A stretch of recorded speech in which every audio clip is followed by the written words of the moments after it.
Crystal Skiffen, or Allison Murden, along with myself, Al Grant, as we talk to Canadian and international cannabis advocates who are working hard to help patients and to end cannabis prohibition. Catch us live every Wednesday at 8 p.m. Eastern Standard Time here at lifestyleradio.ca.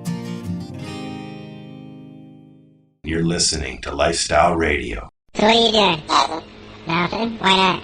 Trying to get on this Lifestyle Radio website. Sounds like a cool website. Yeah, it's alright. Oh, wait, I might have it. You might have it. You're listening to Lifestyle Radio. The opinions expressed during this show are those of the individual participants and do not necessarily reflect the opinions of their associated organizations or Lifestyle Radio. You like music, you like weed, well, we gonna be good friends indeed. This is not much I like more than smoking trees. They'll make you dance the do-si-do and teach you how the chiva grows. Smoke a bowl on the 420 radio show. On Lifestyle Radio. Come on, sing it, Marcel. I was singing along and you cut me off. I'm sorry. That's okay. Welcome to the 420 Radio Show. I'm Al. Marcel's here. Lori's here. Ross is here. And Chris is here with me, as well as the one and only Sarah Sunday. Hey, guys. Hi, Sarah. We're going to be chatting with Sarah about the Karma Cup, which is coming up on the 22nd and 23rd of October. We're going to dive in and find out what kind of things are going to be going on. Is it going to be like what Lyft is? Is it going to be like what the flea market is? You know, we're going to find out all that stuff. Anybody got anything they want to start off with? Yeah, I can ask who's handling all the samples for the judging. Because I know what kind of job that is. That's a huge job, is it not, Sarah? Coming in, man. Did we lose Sarah? Did we lose Sarah? No, I'm here. Sorry. Oh, no, okay. I'm here. That's okay. We're just talking about the mega job of trying to coordinate all the samples for the judges. Well, I did a lot of that. Well, I guess I did mainly.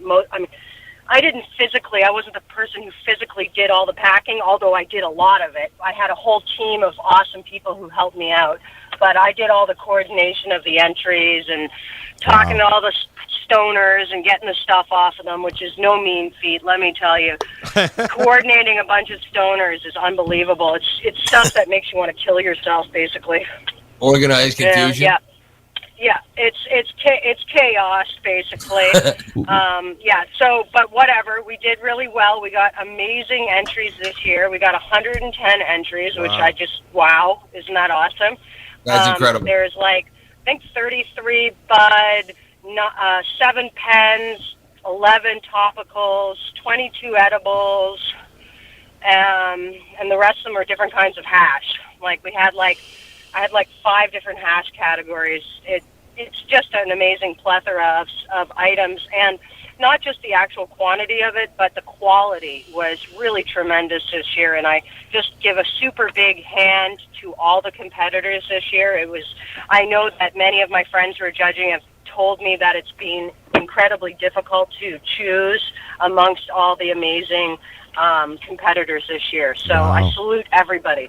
There you go. So we jumped right into the strains and what's available and the judging and all that. Would you please just start at the beginning and explain what the Karma Cup is, how long it's been going on, and then we'll have some questions for you. Okay, awesome. So basically the Karma Cup started out as a weed competition by growers for growers, and now 2 years later, we're on the 3rd year, we've been able to expand into a full-fledged festival, a cannabis festival along the lines of like a High Times Cannabis Cup or a Chalice or Cannabis or one of these other lovely events that really brings a lot of people together in the community.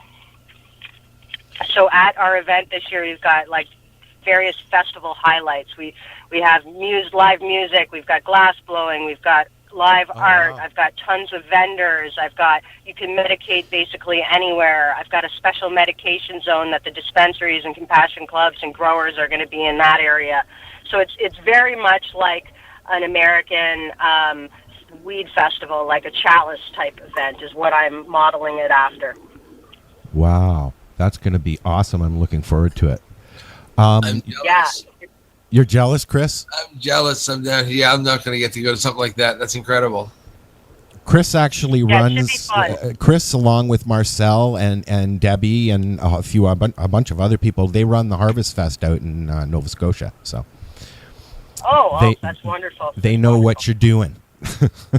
We know what kind of nightmare you have. I understand. So, you're going to have blowers and stuff like that. Anybody would know? Patrick Redbeard is going to be at the event for sure, and I know he's got many of his friends coming. We've got all the local Ontario people, Watson, Masterola. Off the top of my head, I'm having trouble thinking of people, and I'm driving, so I can't actually get any cheat sheets going. But there'll be full details on the website, hopefully in another day or so, with all their different time slots. There's 5 different torches. There's 4 competition torches, and then a demo torch. Patrick will be doing his show live from the torch. It should be a lot of fun. And as well as we have a artisanal glass market where you're able to purchase glass directly off of the artist without a markup, and you can actually talk to your favorite artist and find out information about this lovely hobby. Like I said, I'm looking forward to it. I have not really dove into the blowing lifestyle. I the glass just, a pipe is a pipe for me. I don't have the money to be buying those expensive things. I'm not as technically knowledgeable about the glass blowing. I can only really just appreciate it. Some of them are beautiful. The work and the artistry that goes into it. And one thing I do know is that they don't necessarily like the term glass blowing, although we have to use it for familiarity reasons. Yeah. I understand that they prefer the term lamp working. Wow. So there you go. Tidbit of info. That's different. Yeah, totally. Right? I'm just making my post here. I've never been to a cup before. I've been to the 3 of the 5, I guess, TYs. There were 5, right? Mm-hmm. Yes. 4 or 5. I didn't go to Champs. I didn't go. I did go to Lift. Personally, I thought it was a little too business. So I was expecting Vancouver to be more up and a little bit more things going on as far as lifestyle goes, but it was even more corporate. Yes, and there wasn't that many people there either. Yeah, well, there was some boycotting going on as well, I think. Yeah. Yes. You're hoping to kind of break that barrier, I guess, with this one, aren't you? Totally. Mm. I am. My focus is really with stoners and potheads. Like, that's what I am. Medical users, people who love cannabis. Less business, more love for the plant. Yep. So those are the people that I'm really trying to reach this year. Plus, the event at this point is a little bit too weedy. That's the term that I've heard for many of the LPs and things like that. Don't really, they're afraid. I'm sure next year they'll be very interested, but this year they're afraid. So it's not going to have that corporate vibe. It's just going to be more of a festival vibe and more fun for the average consumer. There she is. Drove under a tunnel. That's what I'm wondering. Yeah. Yeah. Well, I like I said, I'm looking forward to it. I'm glad I moved it. I can't. No, it was over there. What, Chris? Yeah, I'm not sure what that was. No, I smacked my toe. Sorry, don't mind me. Again? Oh man, I'm dying. What kind of vendors are you going to have? Well, I've got quite a few different extract makers and people selling extraction equipment and grow stores and people selling grow equipment. And we've got lots of awesome food vendors, and I've got seed companies and basically every head shops, basically every single portion of the industry that we have access to, we've got some representative from every part except for the LPs. Yay! Wow, I am. I'm like, yeah.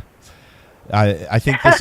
Yeah, I think if you don't go, you're going to miss something. We're actually. I'm going to be down there with Al Graham and Kim Cooper and Kelly, and we're going to be wandering around doing live stuff, interviewing people. So, that's awesome. We're really looking forward to it. To meet you guys in person. Oh, we will definitely come and say hello. Actually, I still have a couple of booths available, so in case anybody wants to get in on the party, get in on the event, just email me or email my salesperson, send an inquiry to the contact form, get at me in some way, and we'll get you in and get you part of our event. We've got info on the website, karmacup.com. There's info for vendors, sponsors, info for people who want to attend.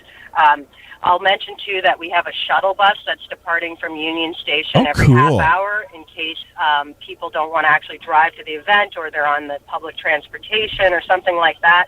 We can take care of you, no problem. And it's basically, we've got a self-contained event where we will have lots of good food, and you don't need to worry about going anywhere else. You can have fun the whole weekend at the event. Are you worried about the law? I mean, it would be stupid to say no, right? Yeah, of course. Yeah. But I'm not doing anything illegal, and I'm not, I'm not condone. It's a don't ask, don't tell situation, basically, for me. Yeah. And so I have private security. I've got some plans. I won't get into them. Nobody needs to know pre-planning things. But I don't foresee an issue. It's a 2-day event. Yep. If we were setting up a 24/7, 365 flea market of weed, I think there might be more of an issue. But we're respectful people. We're not hurting anybody. We're basically doing the same thing that any number of they didn't bother do every day. Aside from a few incidences, they really didn't bother anybody at Lyft. I mean, other than the dispensaries, of course. But the previous times I've been down there for events, they haven't bothered anybody. But you're not going to be there. Where are you guys going to be at? Where's the event happening? Oh, well, see, this is much better. We actually have a private location that is 20 Polson Street. It's the parking lot across from the Sound Academy nightclub. Yep, I know where it is. It's on the so it's a space that is accustomed to having parties like my and events. Movies.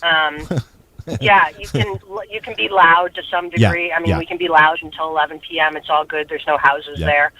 And because we're building our own infrastructure, like I'm building up giant tents to hold people. I've got a 6,000 square foot vapor lounge, tent.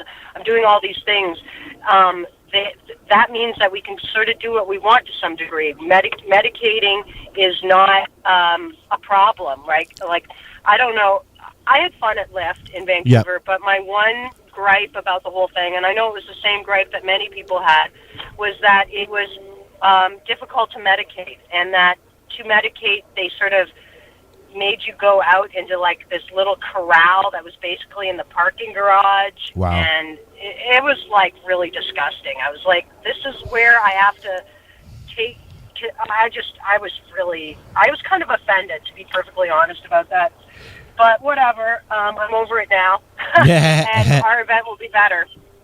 Just because in that instance, for that one circumstance, well, many reasons it will be better. But just for the one thing that I had in mind was we need to be able to medicate freely.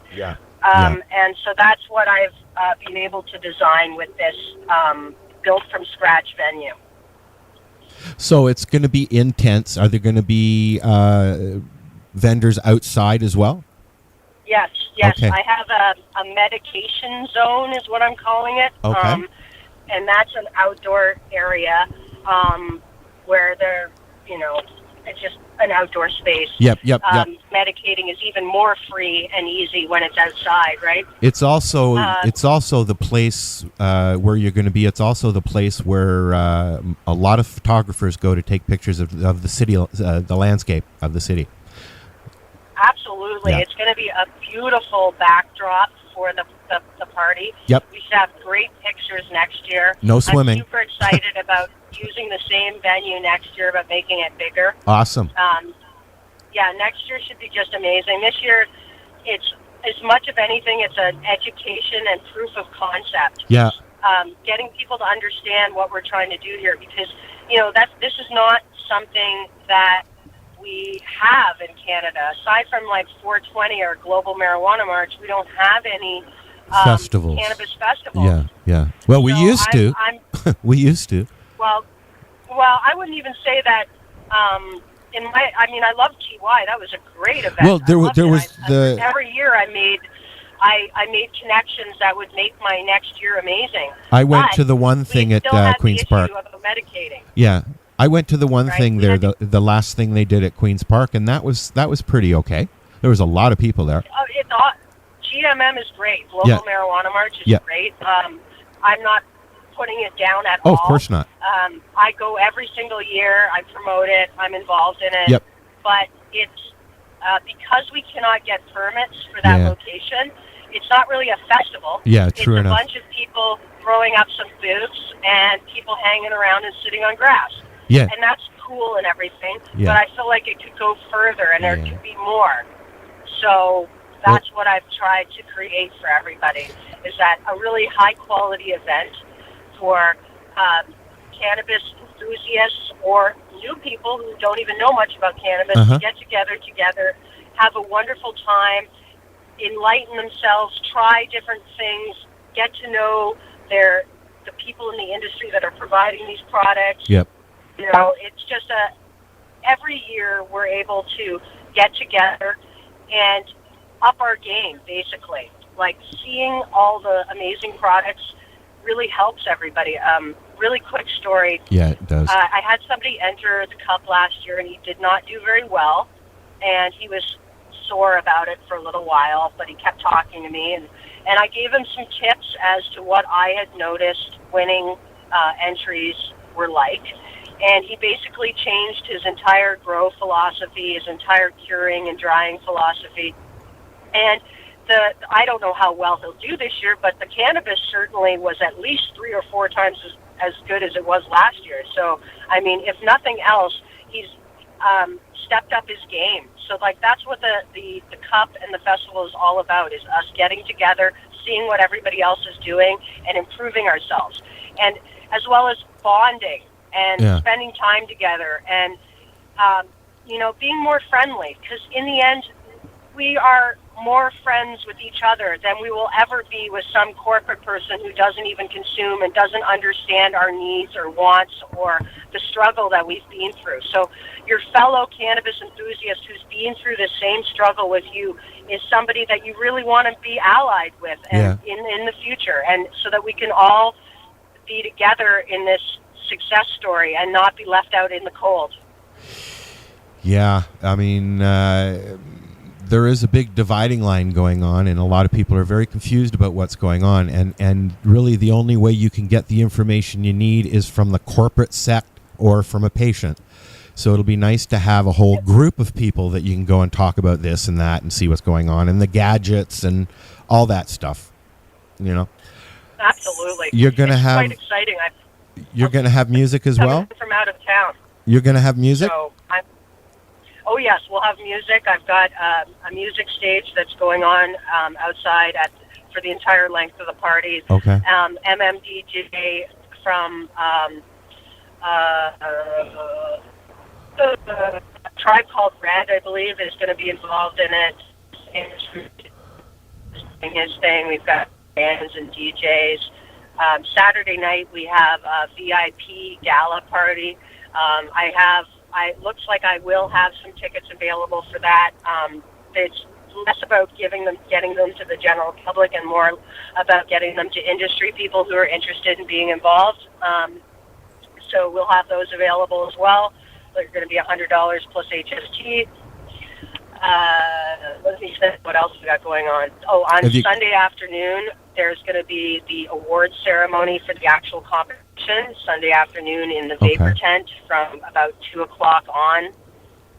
So if you're interested in finding out who won or being part of the suspense, come on out. My cup is 100% suspenseful. Like, nobody knows who won, including really myself, until like that moment. And it's great. And people sort of sitting on the edge of their seats, biting their fingernails, like, what's going to happen? And you can always figure out which categories are like the highly contended categories, because like the whole crowd just shuts up. They're like, shh, everybody be quiet. We need to find out who won. So we had people last year cry. I had a couple people get up and were so moved by winning a trophy that they cried. I mean, that was amazing, having people having a lot of emotional reaction to the whole thing. Well, that's cool. Like, you know, people that take enough pride in their work to be able to be involved in my event are my kind of people. Those are the people I like. So I really like being able to give something back to them. You're going to have speakers as well? Oh, yes, absolutely. In the Vapor Tent, about a third of it is roped off for speakers. I've got about 100 chairs there. It's sponsored by Crop King Seeds, and it's the normal conference is going on for about 3/4 of the time on that stage. There's all sorts of good speakers and panels. Okay. I've got Dana, I've got Brian O'Day, I've got Mark Emery, I've got Marcus Richardson, Bubble Man, good friend of mine, and really super knowledgeable cannabis person. I've got Allison, a really wicked marketing person who's got lots to say about cannabis business and marketing for cannabis businesses. We've got panels. We've got a dispensary panel with some luminaries. Hillary Black's going to be involved. We've got a legalization panel with more luminaries. Wow. Some of the normal directors are going to be involved on the panels. John Conroy, Craig Jones. So there's really a lot you can learn and as well as have a good time. Wow. I'm looking forward to it.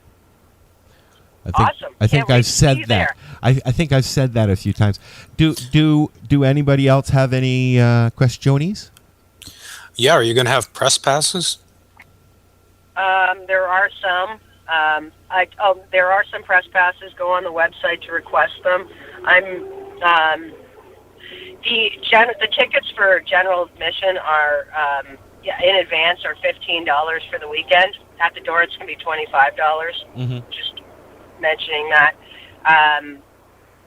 So I'm basically, I am doing press passes, but kind of limited.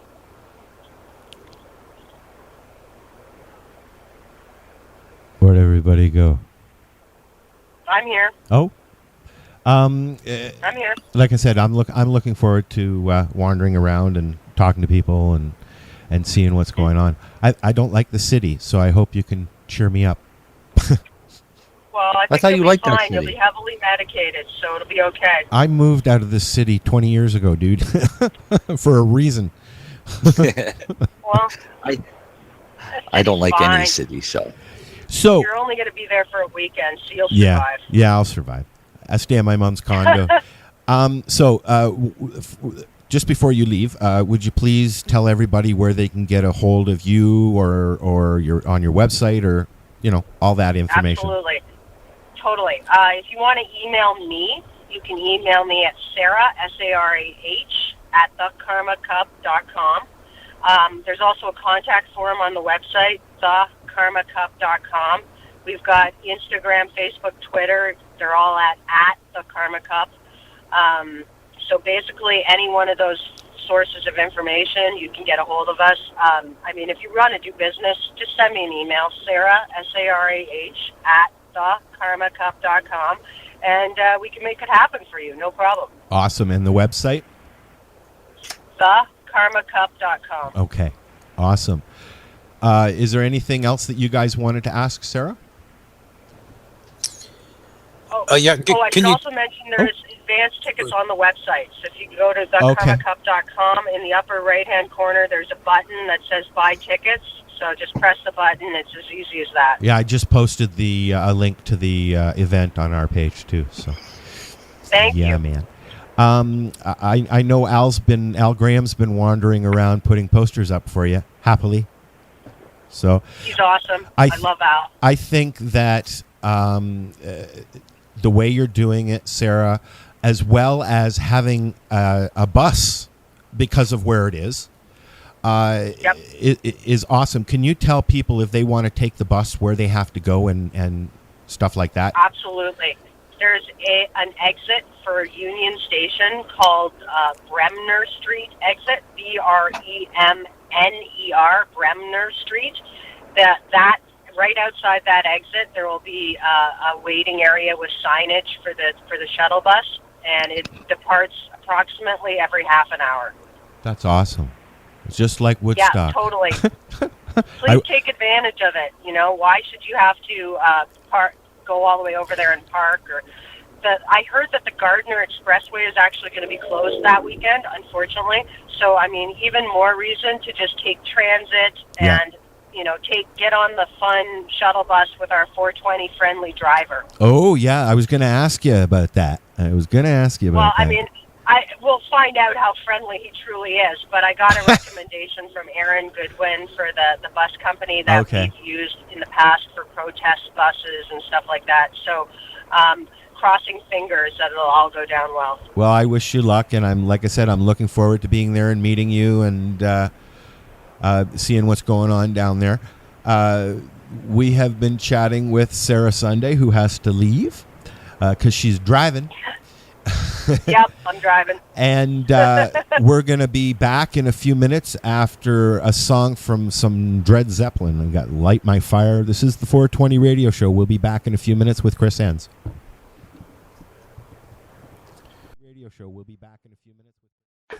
This is Bubbles from the trailer park, and they're playing some fucking excellent music on lifestyleradio.ca. I hope I didn't sound too nervous there. Please hang up and try again. You're listening to Lifestyle Radio.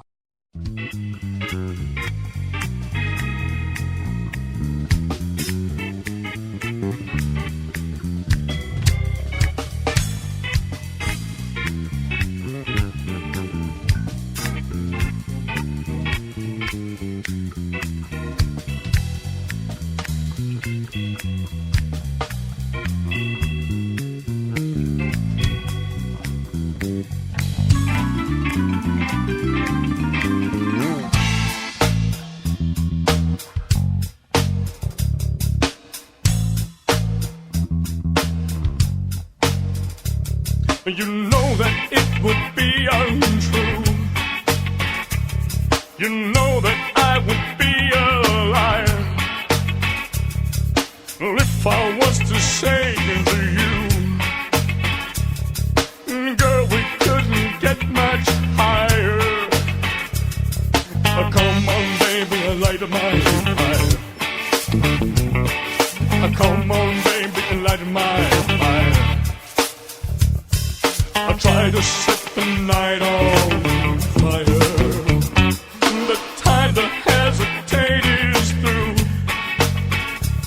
No time to wallow in the mire. Try now, we can only lose.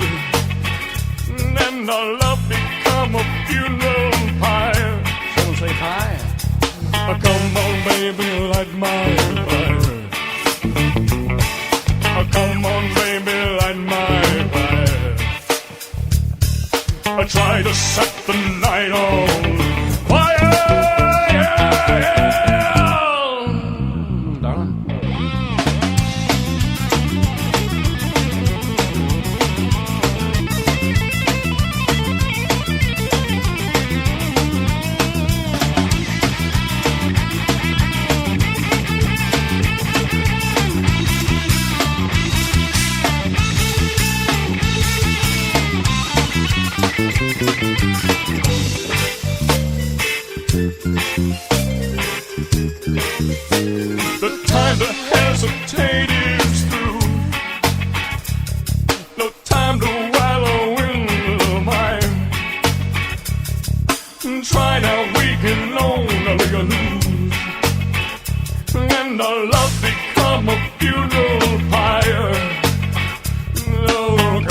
baby, light my fire. Come on, baby, light my fire. I'm trying to set the night on fire. You know that it would be untrue. You know that I would be a liar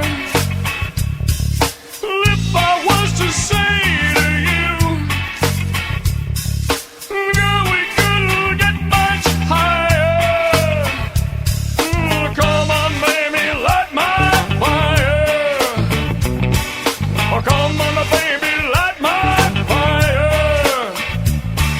I try to set the night on fire. I try to set the night on fire. I try to set the night on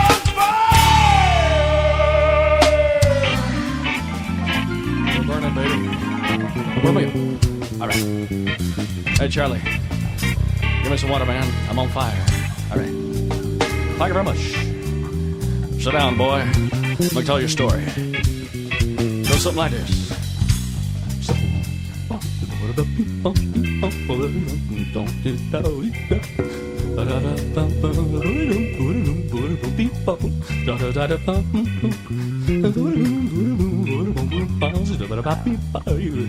What is that, Charlie?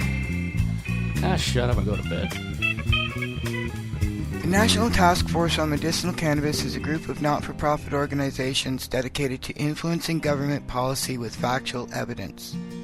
Our mission is to ensure that a constitutional medical program is developed that will address the concerns of all Canadians that require therapeutic cannabis. The task force is looking for dedicated people who are willing to contribute to our cause. We have formed this task force to foster a unified approach and focus on lobbying the federal government and Health Canada.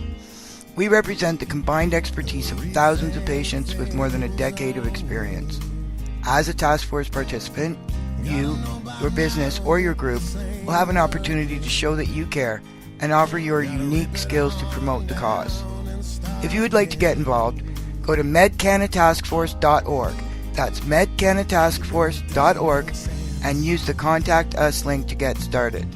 Help us help you. Broadcasters, people like that, are all talking about dabbing. And some kind? We're talking about... It's just a move they do when they're doing their whatever dancing the kids do these days. Boy, do I sound old. But you put your hand up, the back of your right hand up to your mouth, and bow your head down and put your left hand out.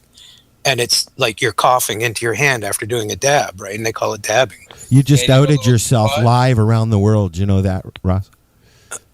It did? Yes, you did. Awesome. Yeah. Well, everybody knows what dabbing is now. So the next time you see a newscaster or a sports personality or somebody like that dabbing and not knowing what the hell that really means. Walk up to him and give him a real dab.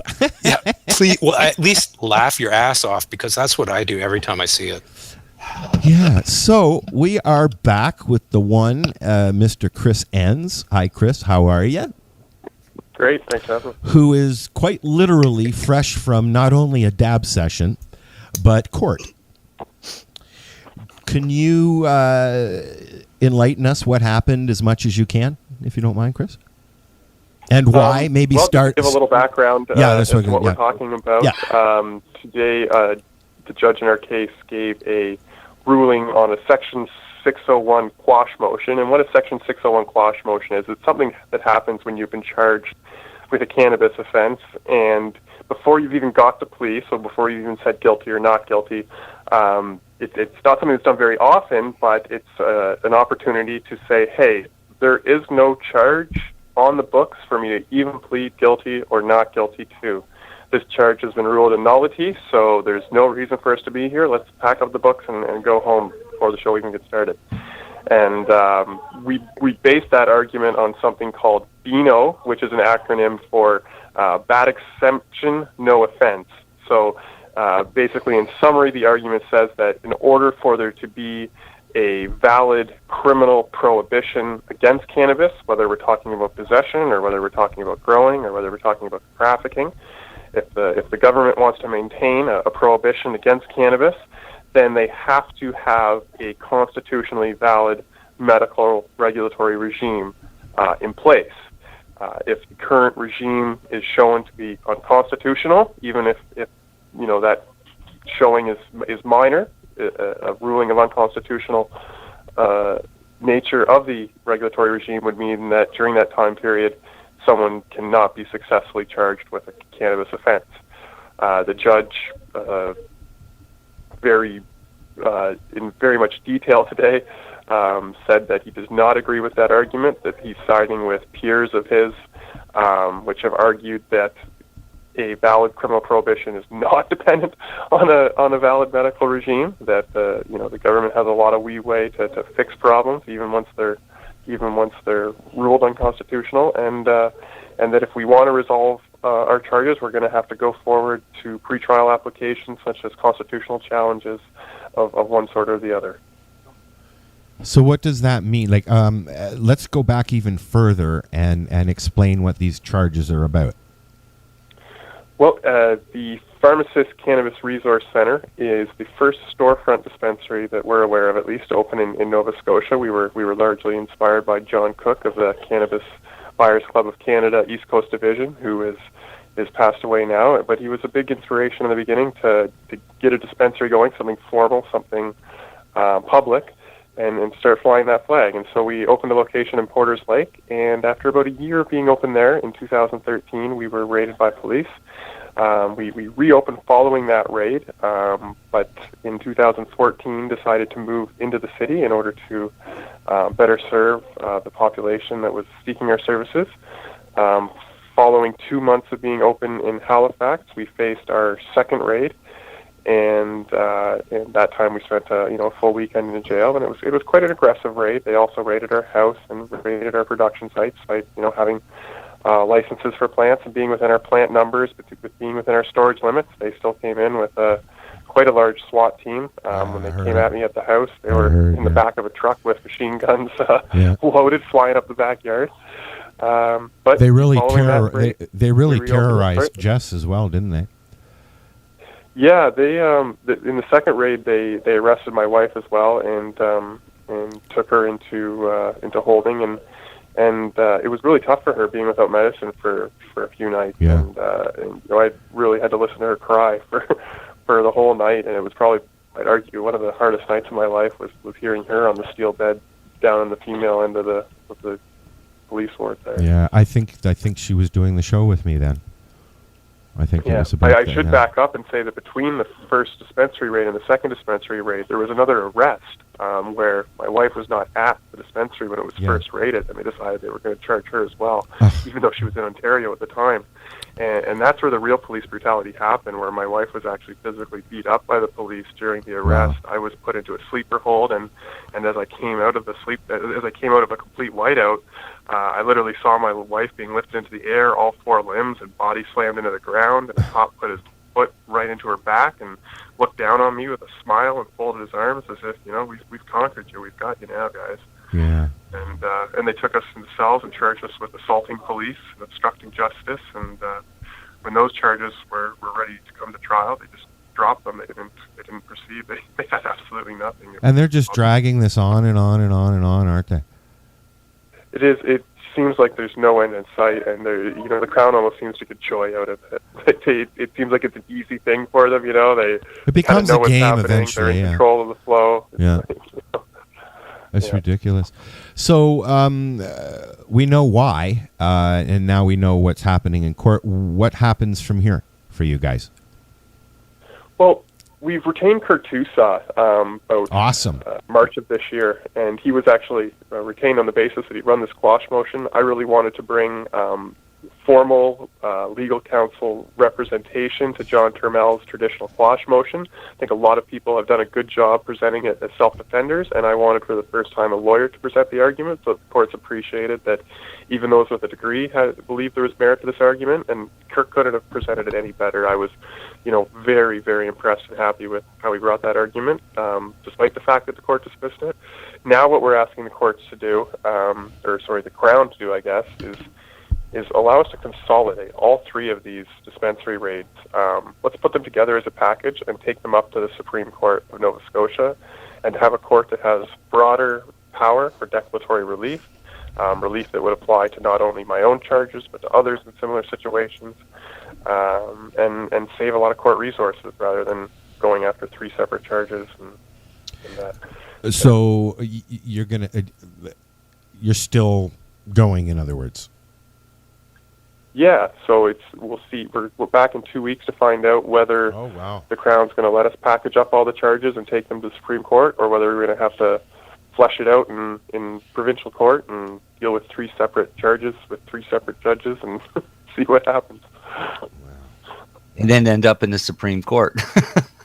Well, unfortunately, we only actually, despite in all 3 raids, they seized more than 3 kilograms. And when you're charged with more than 3 kilograms, you automatically have a right of election, which means you can choose to stay in provincial court, or you can choose to go up to the Supreme Court. And if you choose to go up to the Supreme Court, you also have the additional option of judge and jury.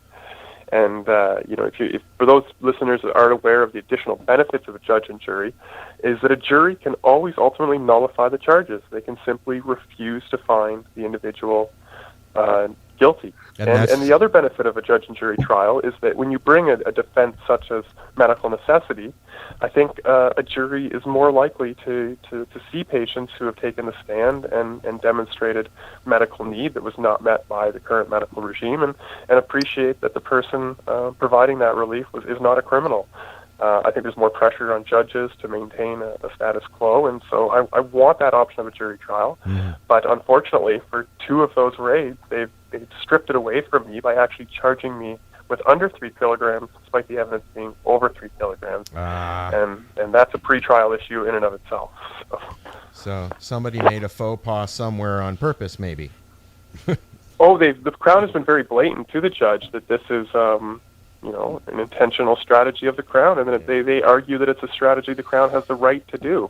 They basically, to use lawyer language, they argue that possession of under 3 kilograms for the purpose is a lesser and included offense of possession of over 3 kilograms.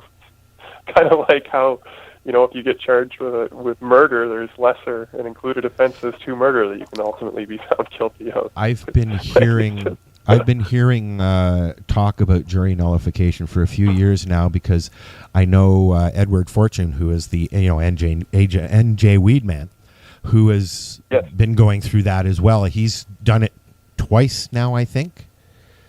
I haven't followed his story intensely, but I'm aware of the nullification, and he's definitely a leader in that regard. There's a little bit of a difference in Canadian and American law with respect to jury nullification, and it's really strict in Canada that the jury cannot be informed by the defense at any point of their right to nullify.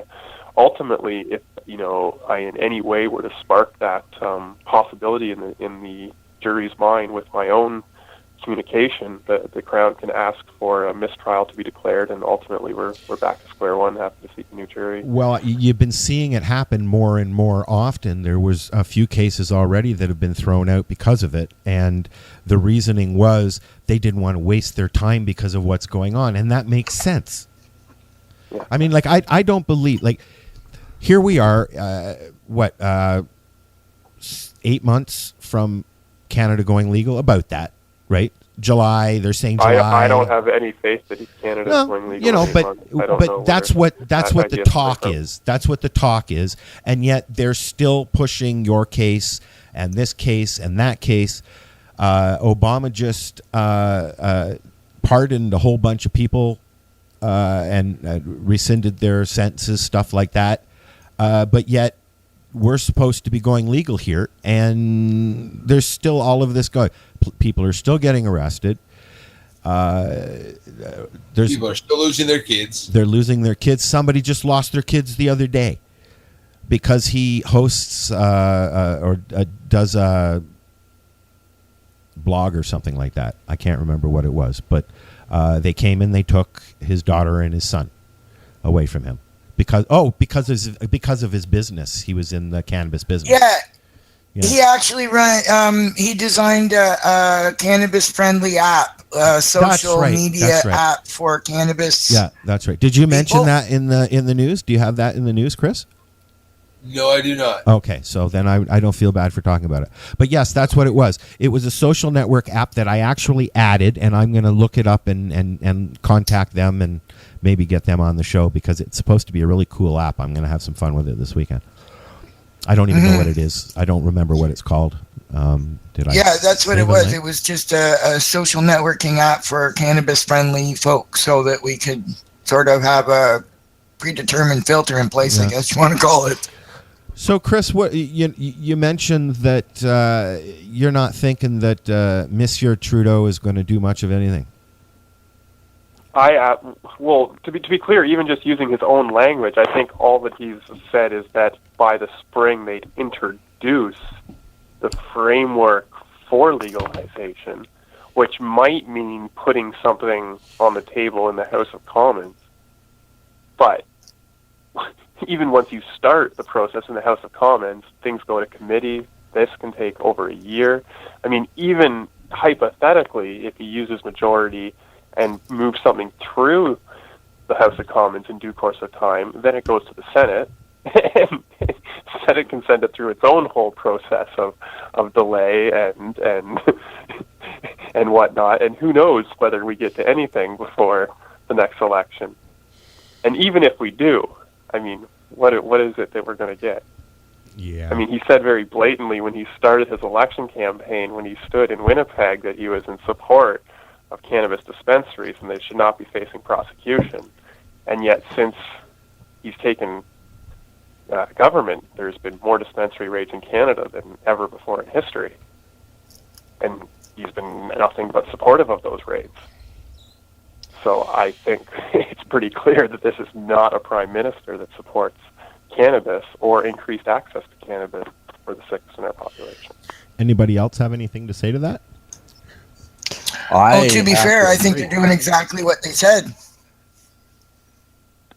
What? I'm looking at the liberal policy on marijuana, quote unquote.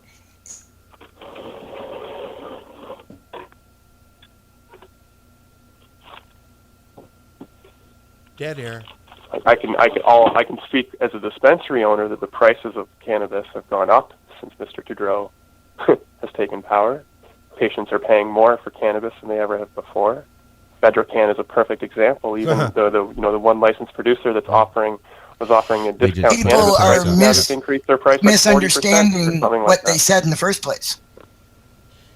And I think people aren't understanding kind of what it means, legalization that way. When you say it like that, I mean, it means if you get caught with cannabis that's not from the LPs and stuff, it's like the bag cigarettes. When you go, you go to court, you've got two lawyers against you now. Exactly. Yeah, I think the majority of the people who are all upset about him not doing what he said he was going to do don't understand what they initially said they were going to do. We should take a poll, which was not free and open. Separate from legalization, though, not talking about legalization at all, just talking about medical patients in dispensaries. He stood in Winnipeg and said that he was in support of medical cannabis dispensaries and that they should not be prosecuted. Yet he has directed the Public Prosecution Service to ramp up dispensary prosecution.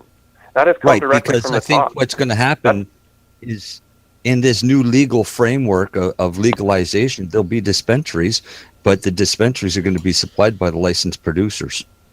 Yeah, precisely. Yeah. Well, according to Injury Nova Scotia, the meeting that I was at the other night, their support, they want the government to do full government run, no LPs. Like they want, the government to be selling it like the government sells the liquor. So that's the framework that they're pushing for. Yeah, I've heard a lot of the LCBO talk here in Ontario as well. But they're not talking about the LCBO. They don't want to put them together, but they want it run by the government like the government runs the LCBO. Well, that would be government run. They want it turned over to provincial governments for regulation. They want government run dispensaries. Federally regulated, provincial. Has nothing to do with it, right? That's what they're pushing for. The thing is running it to the LCBO, the same as alcohol. They're all controlled by the provinces. That's why each province has different legal drinking ages. Well, but they want to fix that. They don't want that. They want to fix that by making it all. They want a federal they want to keep it at a federal level. Yeah. Somebody federal better level tell means- Kathleen Wynne, because Kathleen Wynne doesn't know that. Well, yeah, but I hear Kathleen Wynne doesn't know a whole lot, so. No, she doesn't, but she's already, I think, made her mind up how she wants to see cannabis sold in her province. You know, I wish one of the opposition parties would latch onto this. New Brunswick is pushing Andrea the same Horwath. way. New Brunswick is pushing hard for their liquor stores, and then we've got the whole pharmacies group that want to be able to do it. Hey, if they want the black market, that's the way to go. Well, regardless, there's always, as long as anything is restricted and controlled, there's always going to be a black market. Now, they don't want them doing it through the liquor stores because liquor is advertised to minors. Okay, the way advertising works for booze is to adolescents. Okay, that's what gets them going. So if you put it in with the liquor, they figure that the advertisements are going to come the same way, and that's what they're trying to do. Yeah. You're right. Did you see the latest advertisement that the LCBO put out with the Trailer Park Boys? I'm going to talk about that on the news. Okay, I won't say anything more. We're doing that next, Chris. The liquor stores want to be able to dispense cannabis for the same reason that the pharmacies want to dispense cannabis, and that's basically to create their own hedge fund to their losses that they're going to incur, because they're going to lose in alcohol sales as soon as legalization happens. They'll lose in pharmaceutical sales. Oh yeah. Well, you know, so it's like a compensation. It only makes sense to set up your own hedge fund to protect your losses of your main product and develop a new one. You know, Al Graham. Yeah, so you move from. Al Graham. Sorry, I was going to say, it's so okay. you move from the pharmaceutical desk over to the cannabis desk in the same building. Yeah. Al Graham. I don't even remember what I was going to say. I don't remember what I was going to say now. Sorry. It was something about Al. Because I smoke pot. Yeah. It's because of the pot. Yeah. Actually, it's because of the ADHD. Where am I? How did I get here? Yeah. How did I get here? So, I Chris, don't now remember you're what I going was back to gonna say. court again to do what? 2 weeks to decide whether or not the Crown is agreeing to consolidate all these charges and take them up to Supreme Court. Do you think the That Crown's going to doesn't want to do happen. that when the Crown's paid by the hour? Well, this is just it. Is it, you know, it's more hours for them if we, and you know, it also increases the chances that they get lucky somewhere and that something sticks somewhere. They can break it up into 3 charges. So I mean, there's that benefit to them of saying no as well. Yeah. You know, it's hard to You've probably looked at this every angle, eh, Chris? you know, at some points you just have to let it go and like, move on. You're Yeah. like, what am I doing? I'm getting almost like selfish right now thinking about this stuff. If you know? this It's goes, self-assessment. if this goes the wrong way, what kind of time are you guys looking at? What would the charges be? I don't ever think about it or stress about it from that perspective. That's good. Quite frankly, That's good. He's Hey, not it's looking glad. at losing. No, of course not. Of course not. I'm just So, like, so I mean, yes, So there is if they bundle absolutely them a all real together- risk of jail time, I guess, but I feel like there's enough case law now demonstrating absolute discharges for situations almost identical to myself that at minimum a conditional discharge ought to be offered, given that I have no criminal record and there's all kinds of evidence that it's, you know, well, I mean, philanthropic intent, not.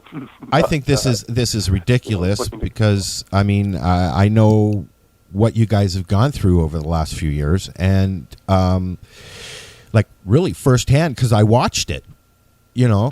And I mean, obviously, I wasn't there, but I you know, with talking with Jess and hearing things going on, and it's just been horrible for you guys. And really, the only thing you guys are doing is trying to help people, you know. Yeah, I mean, a certain amount of growth is necessary in order to sustain a free oil program. Where we say that, you know, hey, if you're local and you've got cancer, come by. We'll get you licensed and we'll get you free oil. And you know, so I'm constantly considering expansion and growth in order to sustain that program. But beyond that, you know, we're just trying to create a little mini Switzerland here, a little safe spot where patients can come and access their medicine and get some education. And you know, there's not a whole lot of ulterior motives here. Well, obviously not. I mean, you can see that both you and Jess have put yourselves right out there in the firing lines. You really have, and you're doing it for helpful reasons, and it I hope that it doesn't affect your guys' lives too much. I'm really glad that I've had the opportunity here to team up with Kirk Tusaw as legal counsel. Yeah. I mean, I appreciate it does cost a bit to have legal counsel, and then up until recently, I sort of avoided it at all costs. Yeah. But as we've been able to grow, I've tried to now look at it as a cost of business, and having an opportunity to meet Kirk really firsthand once he came down to run this quash motion, I realized we'd put our defense in the right hands, because not only was he personable and respectful of our community and our environment, but just the smoothest person to talk to and listen to in the courtroom. Like you just walk out of the courtroom thinking, what did I just hear? I haven't had the pleasure. You feel like your position, everything that you've been mustering in your head while smoking a joint at night and thinking, if only the judge could understand this, and he just gets it across perfectly. If the judge is saying no, he's doing it because he's feeling pressure. Otherwise, I've not met him or talked to him yet, but we're hoping to get him on the show soon. Is there So, Chris, are you going to be keeping Kirk throughout the rest of the trials? Or was it only for the quash? So something separates us, either in terms of our not seeing eye to eye on the defense, or if we run out of money, which could happen too. Hopefully not, but because counsel does cost. Do you have a legal fund that somewhere where somebody could donate? If we haven't set up formally for that right now. Right now, we're just trying to more or less treat it as a business expense. We certainly are happy for any support, but I think there's some heavier, more serious causes at this moment that I'd encourage people to donate to. If we ever get in a really bad position in that regard, absolutely I'll reach out. But good. Yep. Good. Is there anything else that you wanted to throw out there for our listeners, people in Canada who are maybe going through somewhat the same thing? Man, there's no way to guarantee your supply of medicine and your source of medicine, your quality of medicine, unless you start growing it yourself.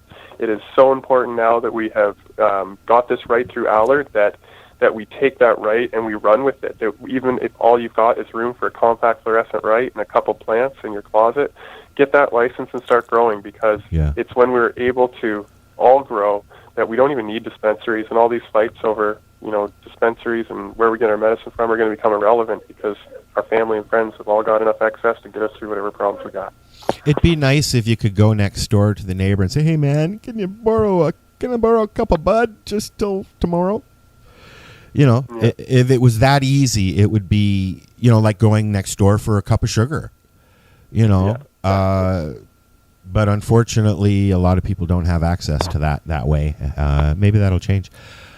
I think it's going to be like that before I die. I think we're going to see that. You think so? I do. Wow. I do, man. I got total optimism. Well, maybe we'll have that conversation when it does happen. Yeah. Is there anything else that you wanted to ask Chris, guys? Or jeez, it's like the Tweety birds come out when I ask that question. Everybody's, hello, put the bong down. Doing a radio show. Where'd you go? Oh, well. Is it really just us left? Wow. Yeah, no, actually, everything just froze up. I'm waiting for it to stop freezing. So we'll let you go, Chris, and we were gonna take a break anyways.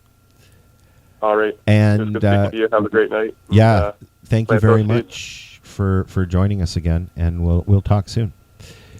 Have a good night. We'll be right back with everybody else. This is the 420 Radio Show. Come on in the chat room. Back with everybody else. This is the 420 Radio Show. Come on in. Tune into the Pace Radio Show and catch Kim Cooper, Debbie Stoll-Skiffen, or Allison Murden, along with myself, Al Grant, as we talk to Canadian and international cannabis advocates who are working hard to help patients and to end cannabis prohibition. Catch us live every Wednesday at 8 p.m. Eastern Standard Time here at lifestyleradio.ca. You're listening to Lifestyle Radio. Good evening. I'm Coulter Wonkite. I'm already into the 420, damn it. Them deadbeat boys are real go-getters. Half a pound, I don't get no better. Studied their craft, busted their ass, took a lot of gas to get where they at. And they don't give a rip how critics feel. They don't need no approval seal.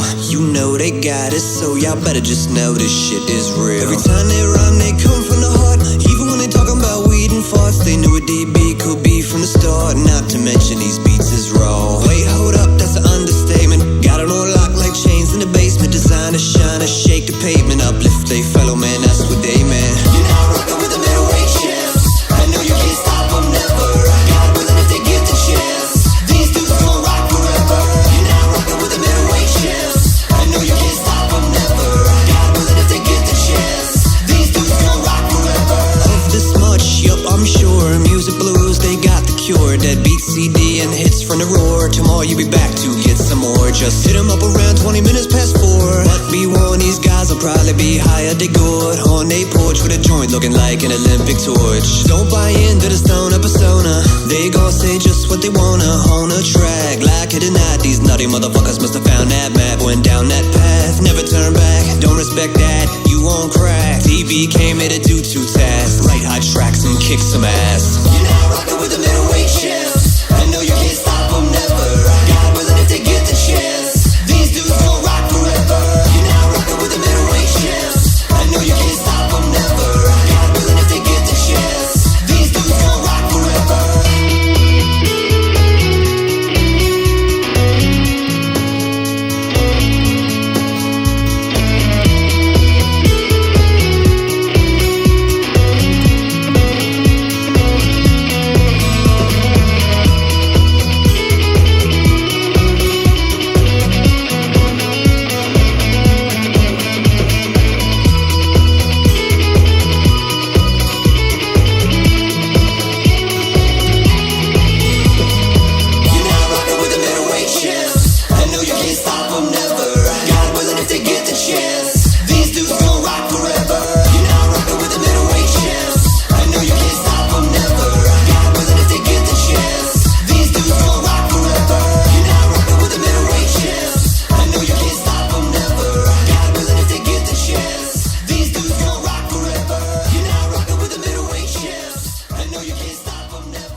We're talking about hoodies now.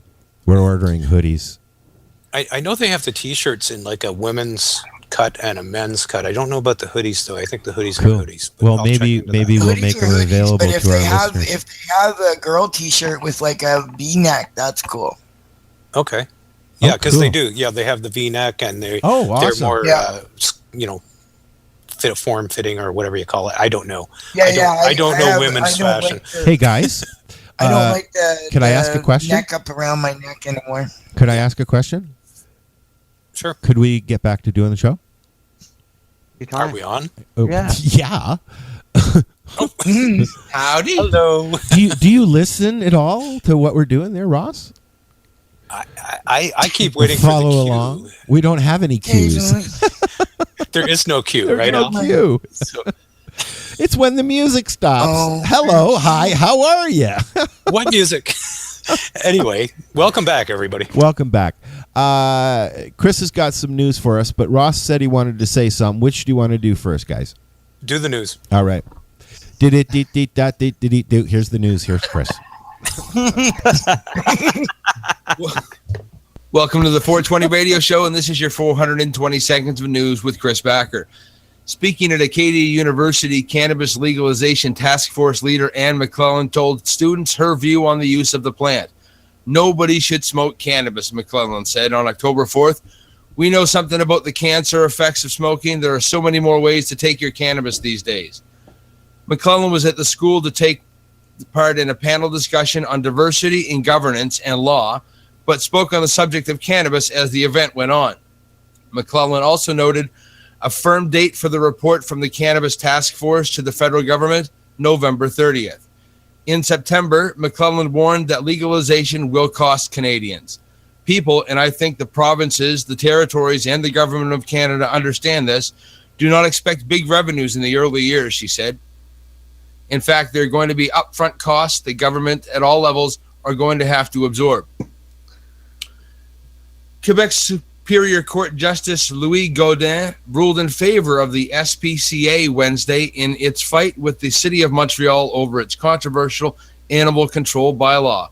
On Monday, the judge suspended the pit bull-related clauses of the animal control bylaw pending today's decision.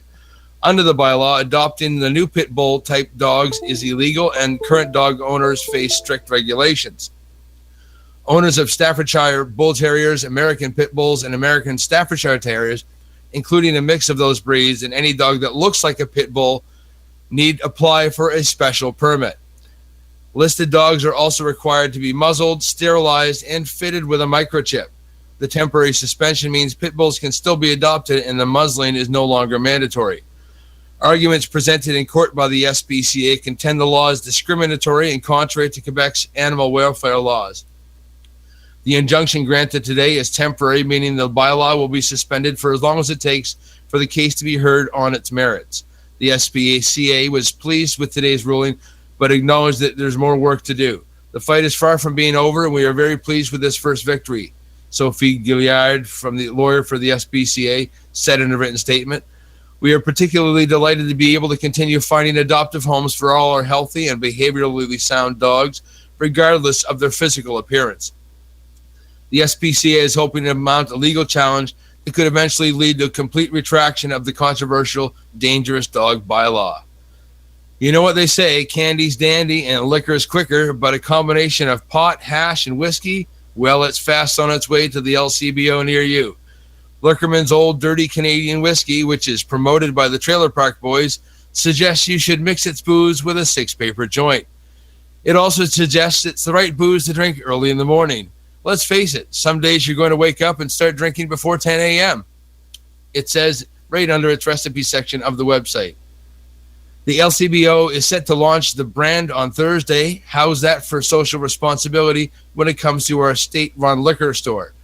Okay, understand that it's a spoof. I know the Trailer Park Boys trademark is booze, drugs, and profanity, but the LCBO is a government agency dedicated to social responsibility. They've been entrusted with the job of selling booze to us because apparently we need people to tell us how to do this in a sensible fashion. Stocking a product that tells people to liquor up before noon and what goes best with a 6-paper spliff is really not what we want from the government. Asked about the product Monday, Premier Kathleen Wynne said she hadn't heard of it. None of that sounds particularly savory to me and dangerous, she told reporters, adding she'll have to look into it. A spokesman for the LCBO said the offensive materials are not LCBO advertising, but were created by the manufacturer. Each manufacturer is independently subject to AGCO, the Alcohol and Gaming Commission of Ontario, advertising guidelines for beverage alcohol. The LCBO follows AGCO and CRTC advertising guidelines in all its own advertising and reviews all labels of products sold on its shelves for compliance with those guidelines, as well as federal labeling rules, said Christine Biold. This includes screening for possibly offensive or misleading wording and graphics before products are approved for sale in the LCBO stores. She said social responsibility messaging is integrated into all advertising, publications, and online content created by the LCBO. Liquorman's Old Dirty Canadian Whiskey, which is made by Dartmouth Spirits in Nova Scotia, is promoted by the Trailer Park Boys and will be available at the LCBO stores for purchase later this week. Premier Deb Matthews insists the government takes social responsibility seriously. The paramount issue is social responsibility. When the LCBO has the benefit of being the only liquor seller in the province, then it also means that there's a big social responsibility component to it, she told reporters. Then again, the federal Liberal government is planning to legalize marijuana. So if it's socially responsible to do that, and if booze is legal, what's the problem with combining the two, I asked Matthews. Or is the federal government being socially irresponsible to legalize pot? It's the socially responsible thing to legalize marijuana. I think it's the right thing to do, and we're waiting for the federal government to give guidelines on exactly how that's to be done, she said. Well, here's a solution. Perhaps we should put the Trailer Park Boys in charge of legalizing pot. The LCBO is the largest purchaser of beverage alcohol in the world. Perhaps in the future they could do more due diligence on what they're stocking before they put it on the shelves. And the Boston Tribune is a fake newspaper that recently reported on a fake news story that stated 4 people had died and 49 were hospitalized after consuming bad weeds or edibles in Colorado. A spokesman for Colorado's Marijuana Enforcement Division assured Huffington Post that all safety advisors would be posted on its own website, and it was not aware of any marijuana recalls, illnesses, and much less deaths. Nevertheless, the fear-mongering article took on a life of its own once it hit the social media. Believing the bad weed to have been synthetic marijuana, many commentators were outraged at how it ended up dispensing on dispensary shelves in Denver. The fake report went so far as to publish a website and Facebook page that corresponded to the offending business, Right Greens Pot Shop, which supposedly confirmed the recall. However, it seems this company does not actually exist. The Seattle phone number is listed for Right Green's website was not working, and the number and Google Maps showed a business address to be an abandoned parking lot in Denver. It's well known that there have been 0 deaths from marijuana overdoses, according to a report from the Center for Disease Control. But synthetic marijuana, known as K2 or spice, can be deadly and cause a wide range of harmful effects, including mental, cardiovascular, and renal disorders. So moral of the story, the real story, stay away from fake pot and fake news. Hurricane Matthew turned north along the coast of Florida on Friday, and state officials and forecasters shifted their focus on the danger of serious flooding in Jacksonville later in the day. The hurricane stayed just far enough offshore to spare Central Florida in a direct hit, and it weakened slightly overnight, but it was still a powerful Category 3 storm with winds of about 115 miles per hour. The storm was blamed for the deaths of more than 800 people in Haiti, according to Reuters' report on Friday. Reuters based the information from a civil protection and local officials show that at least 842 were confirmed dead. Jacksonville is by far the largest population center in the hurricane's path, with 868,000 people living in the city and almost 1.6 million in the metropolitan area. We're very focused on Jacksonville, Governor Rick Scott said. There's a potential for significant flooding there. And we wish them all the best, and for everybody that might be affected by the hurricane. And that's it for the news, and back to you guys. Ta-da! Ta-da. Thank you. I'd like to say it was good news. It was good.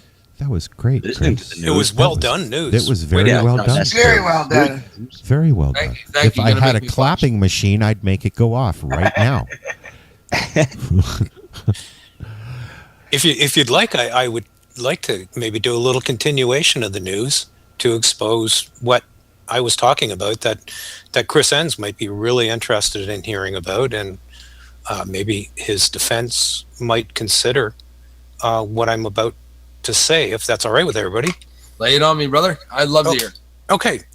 Basically, this happened July 8th, 2016. So just this past summer, and it was not very highly publicized. And I don't know if you guys have heard about it, but basically, I'm looking at an article that says Supreme Court ruling lays out limits on criminal trial delays. Now, from what I understand, Chris was charged. All of his charges go back to 2014. Is that right, Chris? They go back, 2014. I think there's Right. something to go back to 2013. Yeah.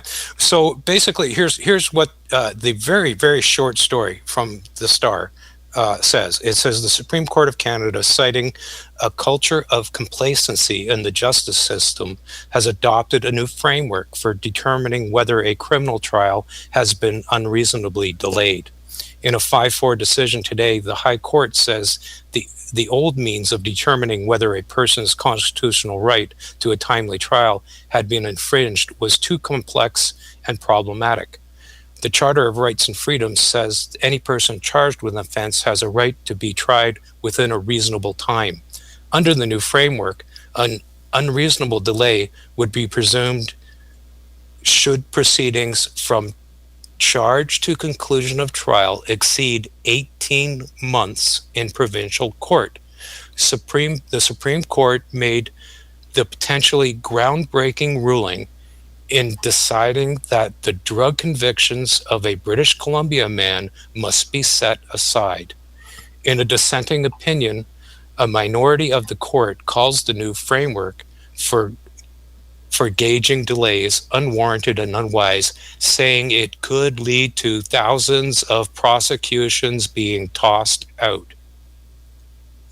Well, I know that Chris has, he just put forth and was dismissed of the quash motion, but he still has, before trial and everything else gets going, he still has something called a Garibaldi hearing to have, and he has a motion about how long the trial has been taking. Okay, because I don't know if he knows about the Supreme Court ruling or not, but when he puts forth that argument, he needs to be citing the Supreme Court ruling because it's already taken effect, and it's been well over 18 months. But the only problem with that would be who was responsible for any of the delays. Okay, if you asked for changes or made alterations or introduced other things, okay, you can affect the length of the trial yourself, right? Yeah, but that's not part of the ruling, though. The ruling just simply says that you should go from time of charges to the trial within 18 months, and it doesn't say who made the delays or who's responsible for the delays. It's just your right to a timely trial, and it's been infringed, in my opinion, on this case. And I think he should bring that up in court, that the Supreme Court has ruled that it should not take this long. No, I'm sure he's aware of it. I mean, like I said, it is part of his defense. He has the fact that it is taking as long as it has. I'll mention to him about the Supreme Court, but I'm pretty sure that he's on with that because that's part of his defense. I actually have the actual Supreme Court ruling that I'll just post it on the crew chat there for you, and maybe you can forward it on to Chris. Cool. So okay, so I'll do that. Anyway, that was basically my less than 420 seconds of news that I just wanted to add. Well, but yeah, I mean, you're absolutely right. We all have the right to a timely trial. I mean, I think that's. Well, I think that's I think that's in the Constitution or whatever you call it up here. It is, but it was being infringed, and that's what the Supreme Court has said. Exactly. That's not. Yeah, cool. I think what is reasonable has been kind of a bone of contention. I somehow thought it was like 2 years, but yeah, well, there really wasn't, I don't think, a time limit on it. It was just whatever the judge felt was reasonable, and unless anybody questioned that, there was no problem. But now this particular drug case in British Columbia, they brought forth that this was infringing on that right to a timely trial, and the Supreme Court found in favor 5-4 that it was indeed an infringement of your rights. So the fact that it's been more than 18 months, like a lot more than 18 months for Chris, to me seems like a prime example of this infringement of rights. I've got one guy with the court support program that we've been helping. He's 4 years since he was charged. He's still waiting. He hasn't even gone to trial yet. Yeah. Well, here's another one. Yeah. Let me just read that last bit. In a dissenting opinion, a minority of the court calls the new framework for gauging delays unwarranted and unwise, saying it could lead to thousands of prosecutions being tossed out. That was very radio-y, Ross. It was. Thank you. You're welcome. I guess thank you. But yes, that's what this is the Crown basically coming back and saying that they don't like this because it's going to lead to thousands of prosecutions being tossed out. And anybody who's been on trial or going through all the motions for more than 18 months, as far as I'm concerned, this Supreme Court ruling applies. And I don't think there's a judge out there that can deny it. Really, I mean, how can they? But see, a lot of times what the prosecutors do is they use that time for furthering their investigation. They don't want to lose, so they just go and try and get as much evidence as they can, and they'll take as much time as they can until they can come up with what they figure is a sure win case. In this case, there's nothing they have to investigate for him. Now, just to play the devil's advocate, what if it was me and I just keep missing my court dates, and I stretch it out, and it's a year and a half later, and then they have to let me go because it wasn't settled. Well, that's a failure on the part of the courts, in my opinion, because if you're presenting unnecessary delays to the court, it's up to the court to say, this is over, we're going to trial on this date, whether you're ready or not. And that, for the judge to keep granting delays because of any reason that goes beyond the 18 months that's been set forth by the Supreme Court, in my opinion, is a valid reason to ask for the charges to be completely thrown out because it has infringed on that right, which has been decided on June 8th of 2016 by the Supreme Court. Right. Can't say it any simpler than that. Wow. All right. So next Chris, topic. if you're listening, Chris Enns, if you're listening, hopefully. There you go. There you go. There you go. Okay, let's talk about something else. I just posted an article in the chat thingy. It seems that Snoop Dogg is jumped in bed with Tweed Cannabis growth to sell his line, I guess. Okay, well, here's the article here. It says Cannabis growth jumped to a record high and other Canadian cannabis growers gained after unveiling a line of marijuana products for domestic market in a partnership with Snoop Dogg. So soon you'll be able to get Snoop Dogg's brand, I guess at Tweed. Yeah, and that's medicinal, huh? Yeah, right. It's called Leafs. It's called Leafs by Snoop, and it will be available in October. And there are I thought there was supposed to be some kind of 3 varieties. controversy over that name with the maple leaves. Yeah, I saw an article about that earlier today, and then this is the other article I saw. But yeah, it's Leafs by Snoop, and the logo does have some, not really, but some similarities to the Toronto Maple Leafs leaf. Yeah, it's the word leaf, I think, is the problem. Oh, is it? People say leave or leaves. I right? getcha. So it's leaf with an F, and that's the trademark of the Toronto Maple Leafs. Yeah. Leaf is not really a word, I don't think. Oh, Well, I guess it is a singular, isn't it? Leave is the word, right? Leave is plural for leaf. Leafs. Right. Yeah. Yeah. Right. Ross, I just wanted to what we were saying there earlier. Debbie just messaged on to me. She just shot me a message, and she said the judges and prosecutors are quite aware in Nova Scotia of this decision. There was an interview on CBC Radio, and she's listening to the show. Okay, cool. So I mean, it's being discussed here in the courts, so they're aware of it. Woohoo! We have a listener. Yeah. Hi, Debbie. Hi, Debbie. Thanks for listening. Yeah, thanks for listening. You want to call in? Go ahead. We have a number of dispensary topics that we can discuss. Go for it. Go for it. There were 3 more dispensaries raided in Toronto in the last week. Boo. Yeah. I think it was on Wednesday. There were 3 dispensaries raided in Etobicoke and 6 people charged. I used to live in Etobicoke.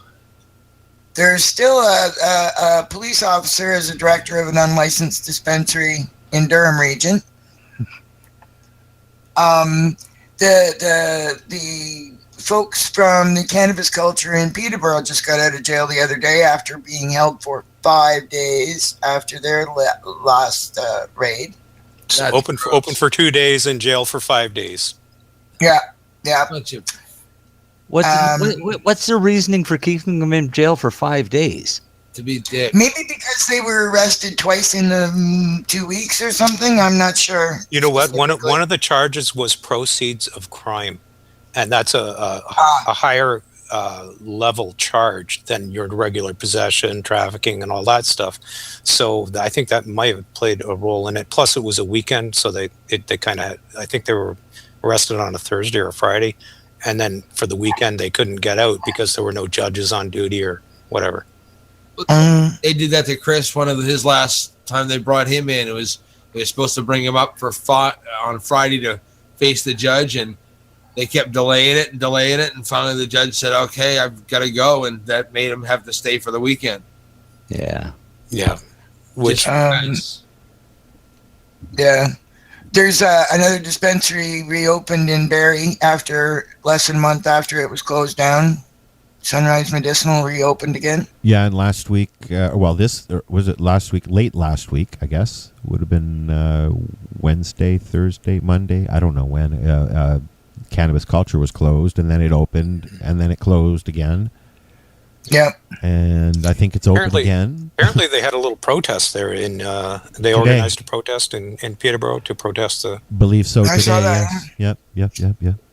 And one of the dispensaries in Ottawa had a bit of a faux pas in the last week.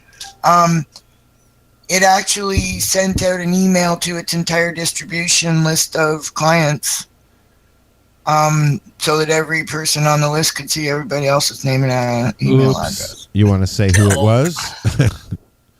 Sorry? Do you want to out them like they outed everybody else? Magnetera Health is the one that there's actually an article in the Ottawa Citizen on October 3rd about it. Wow. About the breach. Wow. So, Magnetera Health Services, I believe it was previously called Ottawa Medicinal Dispensary or something like that. I think it was the first one open. So were they hacked or what happened there? I'm just looking at the article now. I actually had a client, or not a client, somebody that I helped sign up, sent me an email when it happened going, "Oh my God, do you have the name of a lawyer? You wouldn't believe what I just got in my email."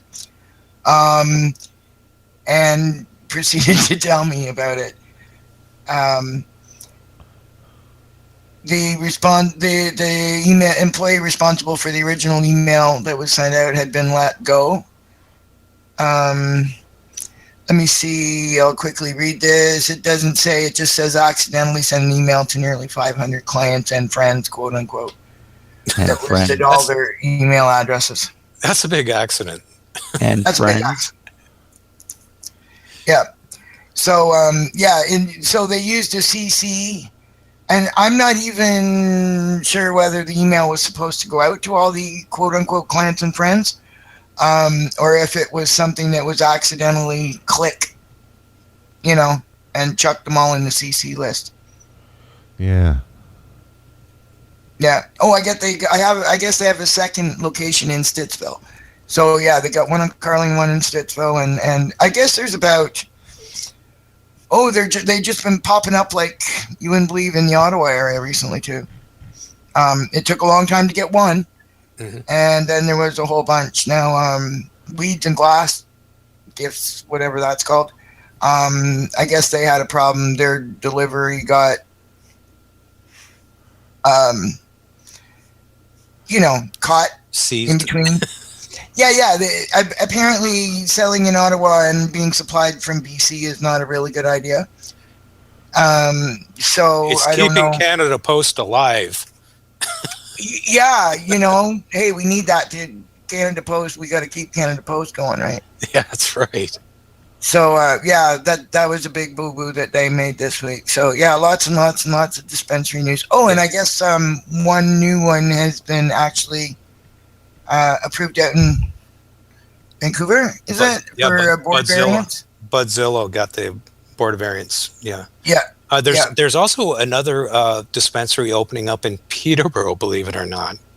Oh, really? Apparently, a Trent University student has decided that he's going to open up a dispensary in Peterborough that is going to be strictly medicinal and strictly enforced.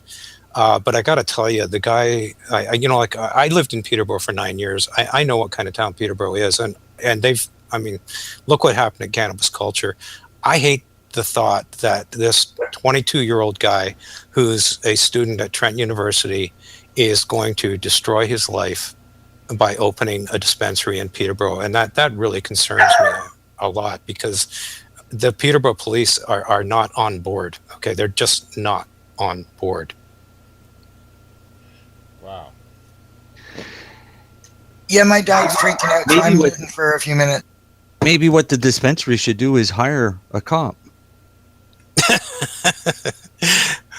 I think the cop did more than just get hired. He actually well, he's an owner. Okay, so bring he's in an a owner. cop. He actually started it with them, but he's also Aboriginal, and he lives on the reserve. He lives right across the street from the dispensary. He's First Nations. The dispensary's First Nations. It's on the Mississaugas of Scugog Island. He's not they have breaking a the band law. council that's supporting them, Yep. and they have their own police force. So there's your answers, and that's why the Durham Regional Police let it happen and say it's okay for him because he is First Nations, and that seems to be consistently not mentioned by people who talk about the whole thing. And I'm not saying it's a right thing or a wrong thing. It's just the way it is. I think it's a good idea. I think I'll go to the reserve and have a chat, see if I can find a partner. I would do that because they're getting a pass. Okay. Yeah. There's a dispensary operating on the Tyendinaga Reserve, not 15 minutes down the road from my store in Belleville.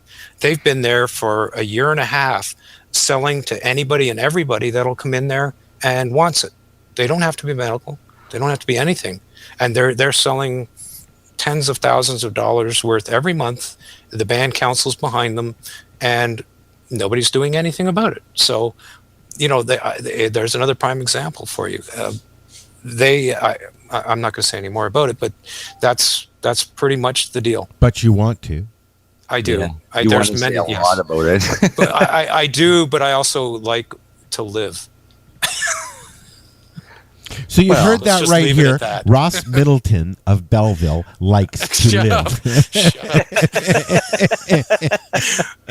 I have nothing against the dispensary on the reserve in Tyendinaga. I have nothing against it either. More I power think to you. I think it was actually smart on his part to do that. Yep. Yeah. That's a very good idea. Yeah. Yeah. That's why I think that it would be better, instead of kicking up a big stink, go down and find a partner on a reserve that is also an officer. Absolutely. As long as you got the support of the band council, then you've got the support of the police force, the band police. And once you've got the band council and the band police on board, you're untouchable pretty much. And let's not even touch on the harm reduction that is associated with the presence of something like that, right? That's right. Sure. Yeah, for sure. Well, ease of access, I guess, is something that comes out of it, right? Instead of having to wait for your buddy to come and bring it to you, and you can just walk into the store and buy it right there. What I have to say about that is good for them. Awesome. I can't believe it, because that is an awesome opportunity. One of the things that has struck me going across the country is the total inequality of First Nations locations with whatever they have been able to pursue for their own sustenance, shall we say. Montreal, down there's that's where you get all the online gambling, because they allow that. So because it's located there, they can do that. Yeah. Whatever you know what I mean? Yeah. And out in Osoyoos, it's wine country. And they have a huge economic benefit to having the vineyards there. Yep. So anybody that can better their situation with something like that, all for it. Me too. And you see it with tobacco too. I mean, if you go on to any of the reserves, you can buy native First Nation cigarettes that, or tobacco with no tax at a very deep discount price. And there's all the bad stuff that comes with cigarettes and tobacco, but there's another prime example of where exceptions are made to the rules. Well, I've been hoping that the Akwesasne somebody there would get busy and do something about production there. They have an island in between Ontario and New York. Yeah. And it includes the nation includes portions of Quebec, Ontario, and New York, as well as that island. Yep. I'm amazed. I'm amazed they haven't done it yet, Larry. I honestly, I don't know what they're waiting for. No, me either. I actually was. I was talking to a former band police chief from there a while ago, hoping he was going to pop in and talk to me. But yeah, I haven't seen him yet. Hey, I'm going to jump in for a sec because I want to tell everybody something. Oh. If you want... What? You're not pregnant, are you? If you live in Canada... No, hear me out. If you live in Canada and you want to buy an authentic magical butter machine, go to BMA Hydroponics website. They are selling them now. Just wanted to tell everybody that. We are. Newsflash. That's amazing. We're turning this into an infomercial now. Can just anybody walk in and buy one? Anybody. Yeah, you sold 2 today. Right off the street? Right off the street without any harassment. No harassment. Just come in and ask for Ross. Yeah. We have the backing of City Council. That's right. And for the magic butter machines. Yeah. Tell him that you heard about it on the 420 radio show. And he'll churn your butter. And he'll turn your butter for you. Yeah. It's better than nothing. Okay. Well, while we're plugging, I'll tell you what I'm doing this week. I'm on a train, and then another train, and then a bus. I'm off to St. Catharines this week. Oh, you're going again? To what? I'm going out to stand on a soapbox and preach to the folks outside the church. Oh, Testify. I think they're used to that, Lori. Yeah, I've been invited to go and speak to a group of 20 women, 60 years and older. Wow. Every one of them representing a different organization. And their little group does things like putting together recommendations for policy change at multiple levels of government. And they've asked me to come and talk to them about my medicine. Cool. So it should be very interesting. Yeah. So yeah, like I said, going to preach to outside the church to somebody outside the quote unquote community who knows I'm guessing very little about the medicine as we are familiar with it. And what day is that? And I'm really looking forward to it. Yeah, you just need to go there and testify. What day? That's it. What day? Exactly. When, damn it? When, where, when? I'm leaving Tuesday. The event is Wednesday evening in St. Catharines. Do you got a website link? I believe it's probably a private event. Oh, okay. Just for this group of women. Oh, okay. So mum's take the your word. phone and go live. Yeah. Take your phone. I and wish go I live. could get that button to work on my phone. I don't have that thing still. I don't know why. Wow. She's got an old My phone. turn now. Do I say what I'm doing?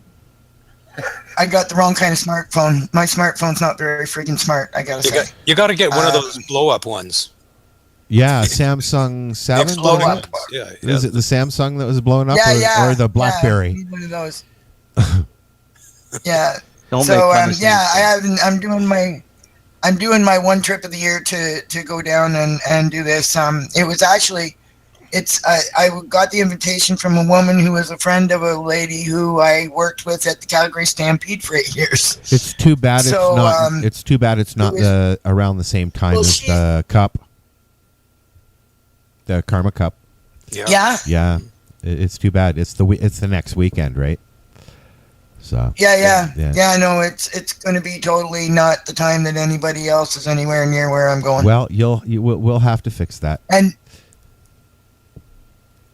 yeah, I haven't been out and done anything, so it'll be interesting to go and do this. I haven't even traveled in a very long time, and so I get to see Carolyn, my friend, for the first time in a very long time.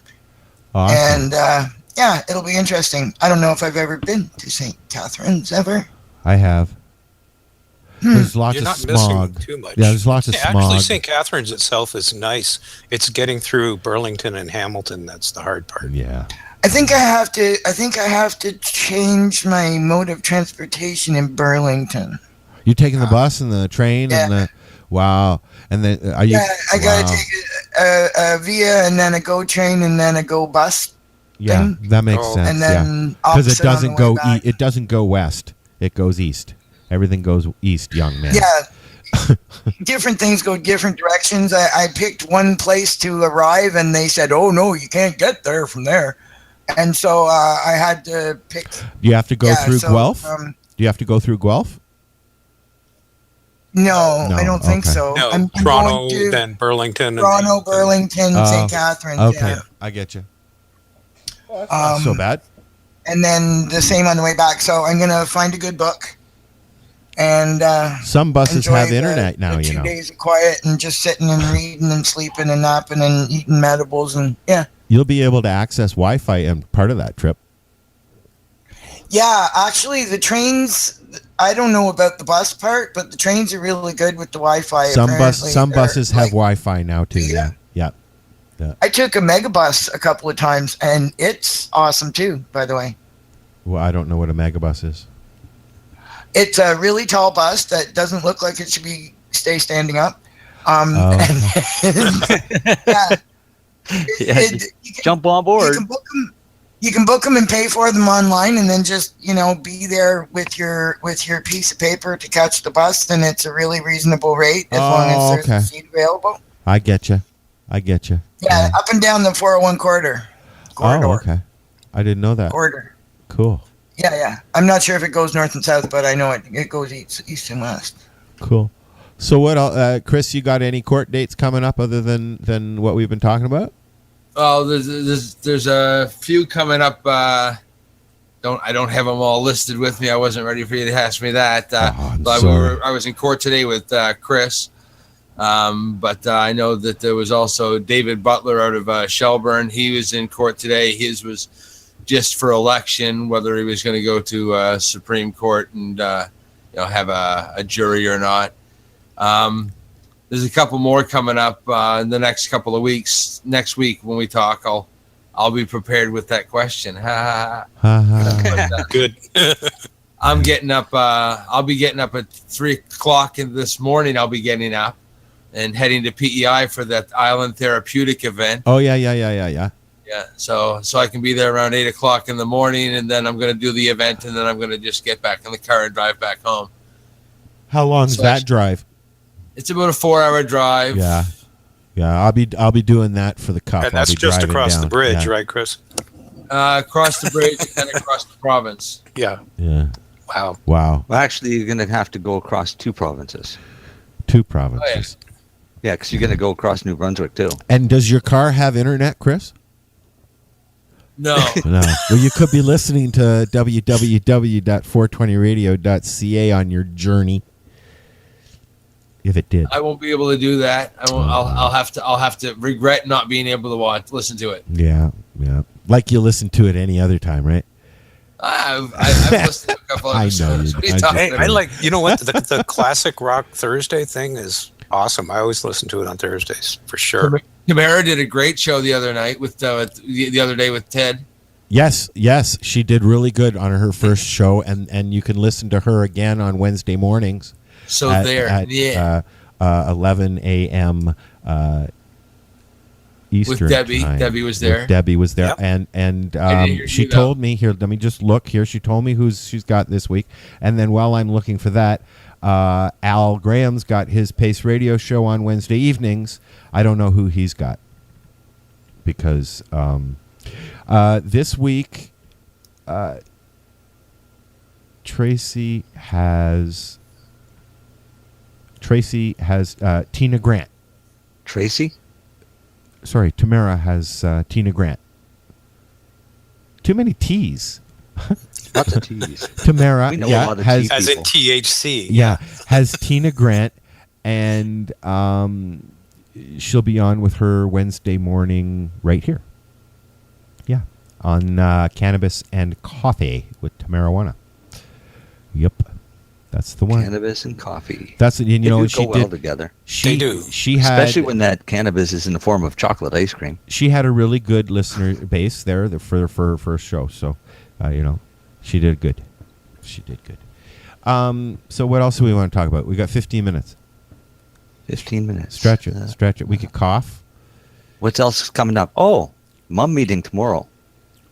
That Chris is just conveniently going to miss by driving away from us. Yeah. And we've got some really cool guests next week. Are we not telling talking? people, are we? Are we telling people? I don't know. Are we? Oh, let's tell. Huh? Why wouldn't we? All right, let's tell people. Go ahead and tell people, Ross. Okay. What we have in store for them. We're going to have a young man named Scott Wilkins on next Friday. Scott's this is going to be really super exciting because Scott is an insurance broker. Everybody's leaving. No, really, this is exciting because he's an insurance broker who and he's going to sell life insurance to cannabis user.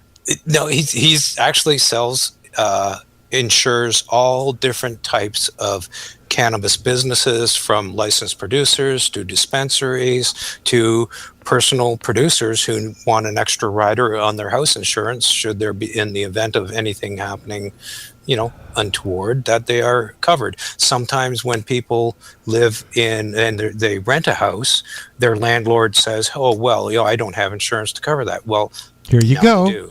Here's some insurance for you. And that's just the tip of the iceberg as far as where Scott has been, what he's done. Yeah. He has got an extensive history in the cannabis, the whole cannabis community, and what the legally what's been happening as well. And I'm not going to disclose too much right now, but really be sure to listen next Friday because it's going to be an awesome show. There's also a chance that we may have a special guest on with Scott. Who has some exciting ventures to talk about that don't include insurance brokering.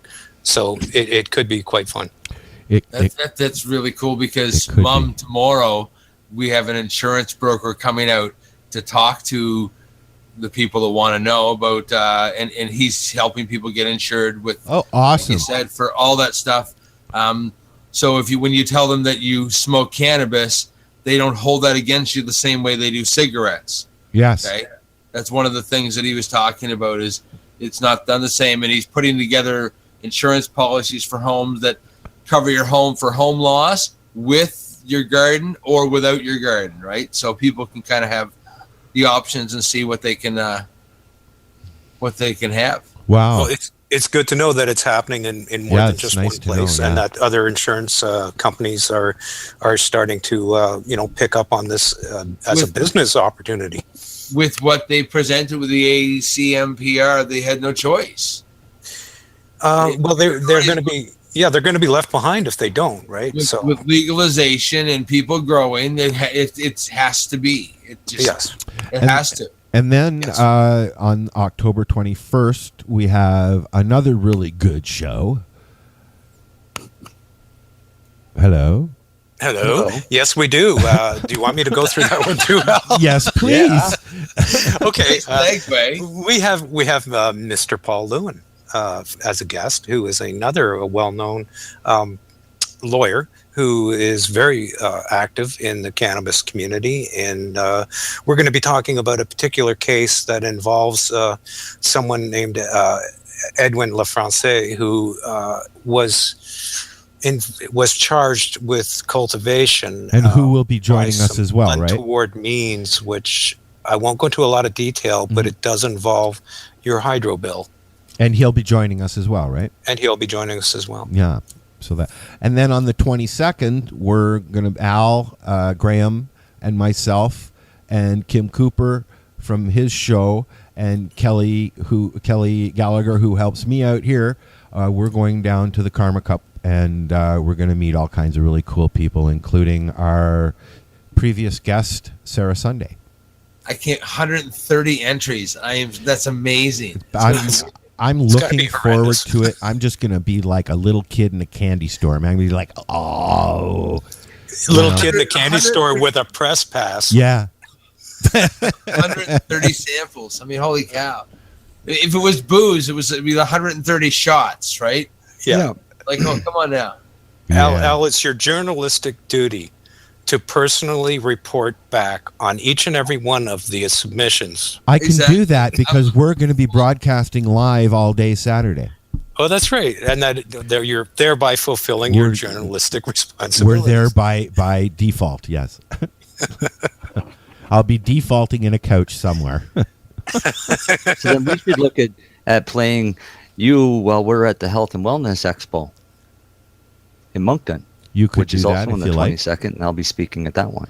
You could do that if you like. We're going to be. I know that Al and Kim have already sent out feelers for interviewees, and the folks from Thompson Caribou twisted my arm and made me promise to come out and see them. So the good folks at Thompson Caribou. The good folks at Thompson Caribou. The Shatterboo crew. Shatterboo. Team Shatterboo, I think Are is they what they going to call have it. their Yeah. syrup bar or whatever it is going? I believe they will be there in full effect. Yes. Yes. I believe so. that's what I thought Are the girls going, Ross? The girls going to the your Karma girls? Cup? Yes. No, they're not going to the Karma Cup.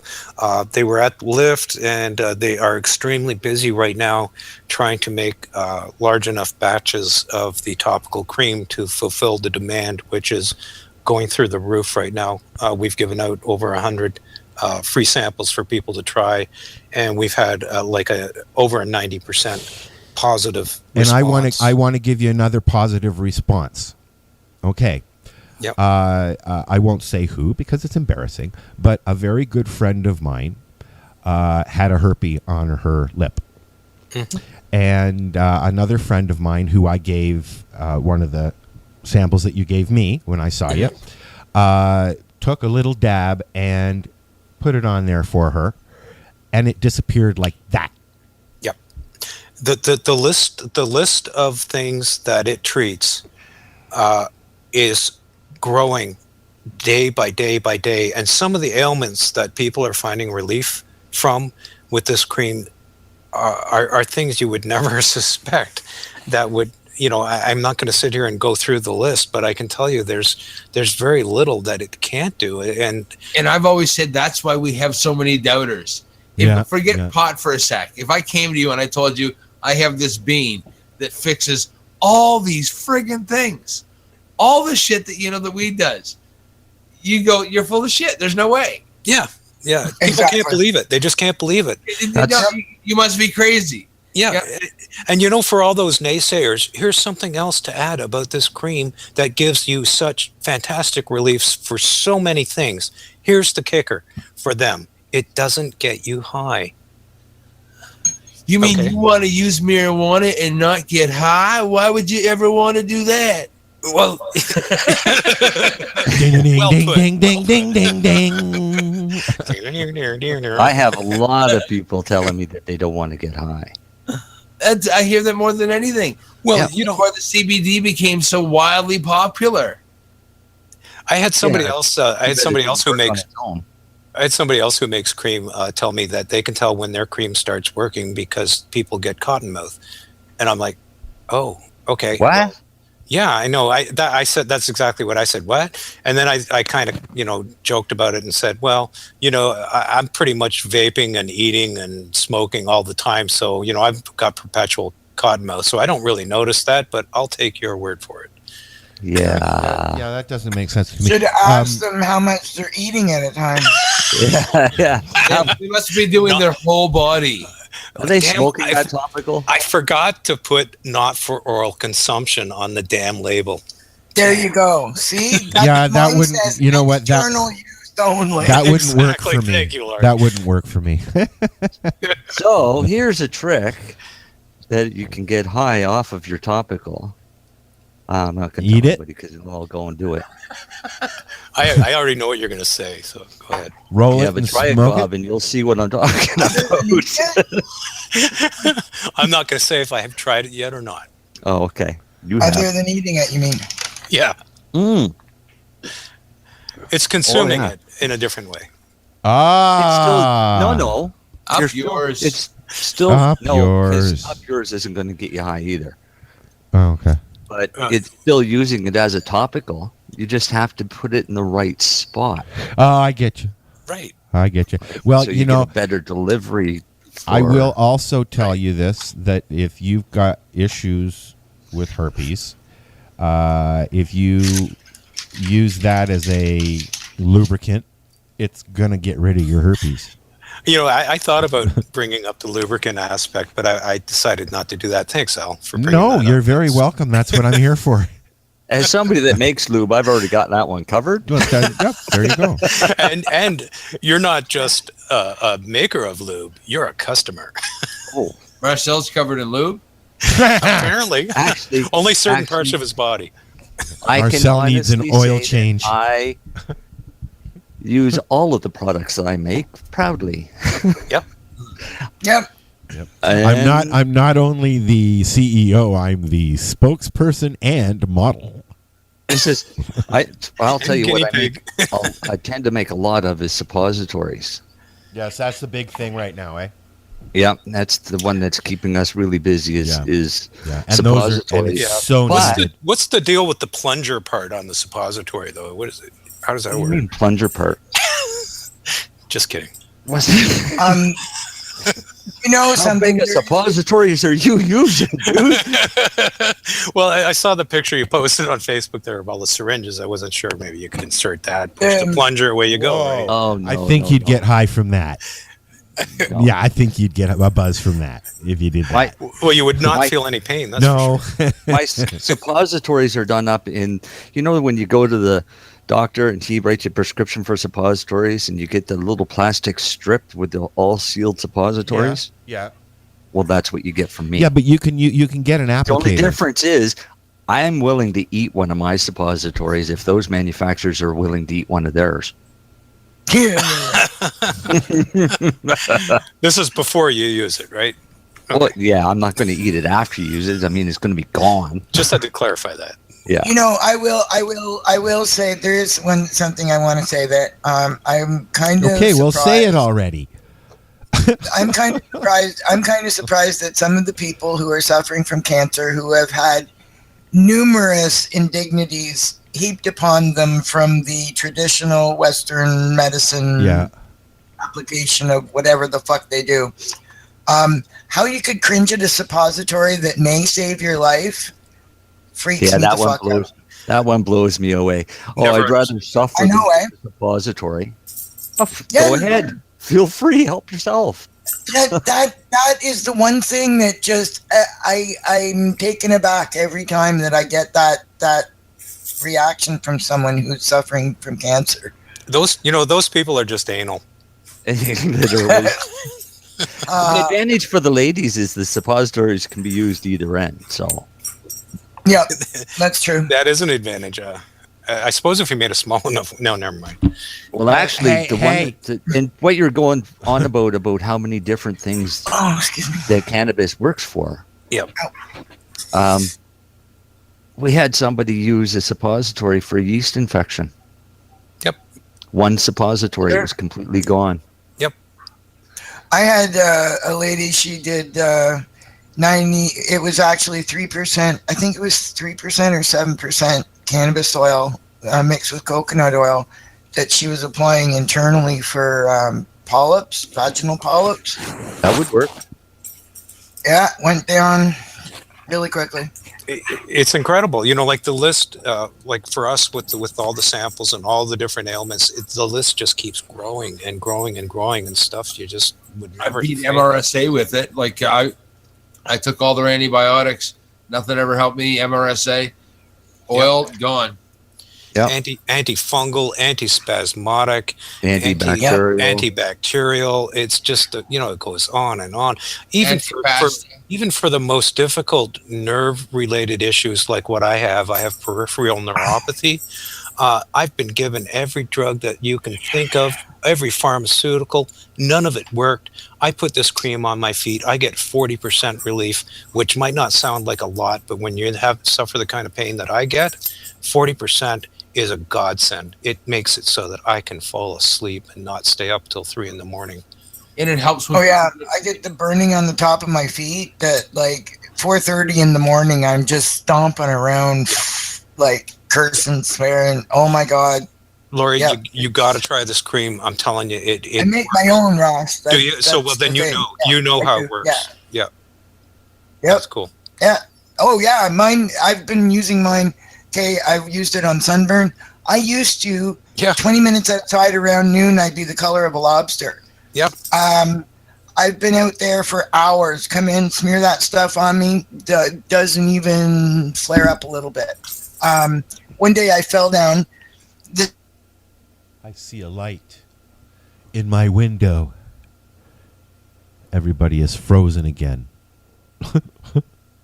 Well, that's okay, because it's the end of the show anyways. They're going to keep talking. I'm going to keep talking too. And we'll go back in. Do-do-do-do.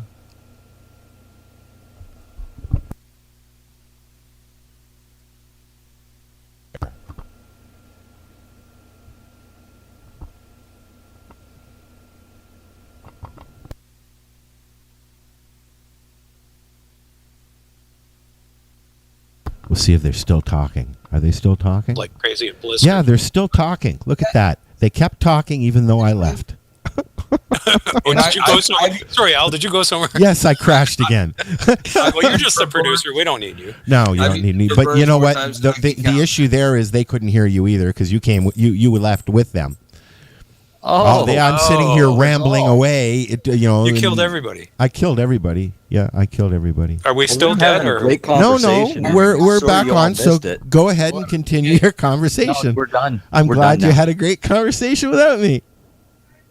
How long were you gone? Oh, just not even a minute. Oh, okay. Well, you didn't miss too much, No. except all the best parts. Are we off air now or what? No, we're on. I didn't want to be rude and not say goodbye. Well, I guess we've run past time, so. Okay, fuck off then. Yeah, sing that Carol Burnett song. Wiggle your ear, We're so or glad we yank have on your this ear. time to Wayne get- and Schuster. Okay, sure, the Wayne and Schuster one. Well, I see by the clock on the wall that it's time to bid you one and all goodbye. All right. The whole damn thing. Or we could do the one from Dig and Whistle. Come in. Do the. No, never mind. No, We're gonna please. stop singing now. No, please. We'll go out on this. Go ahead, Ross. No, I'm done. Oh, come on. I am not a singer. I was in a band for 3 years, and Come I was on. told repeatedly, "You are not a singer." Come on. No. Hum it. Hum it. No. Humming. Crazy. All right, I got some Ill Scarlet, Crazy. Mary Jane, Live at the Edge, and then we got some commercials, and then we're out of here. This is the 420 Radio Show. We'll see you next week. Well, we'll hear you next week. No, you'll hear us next week. Yeah, we'll only hear you if you give us a call. Well, maybe we're going to start doing that. I think that I'm going to talk to our sponsor about getting an 800 number. Ooh. Awesome. We might actually get callers if you do that.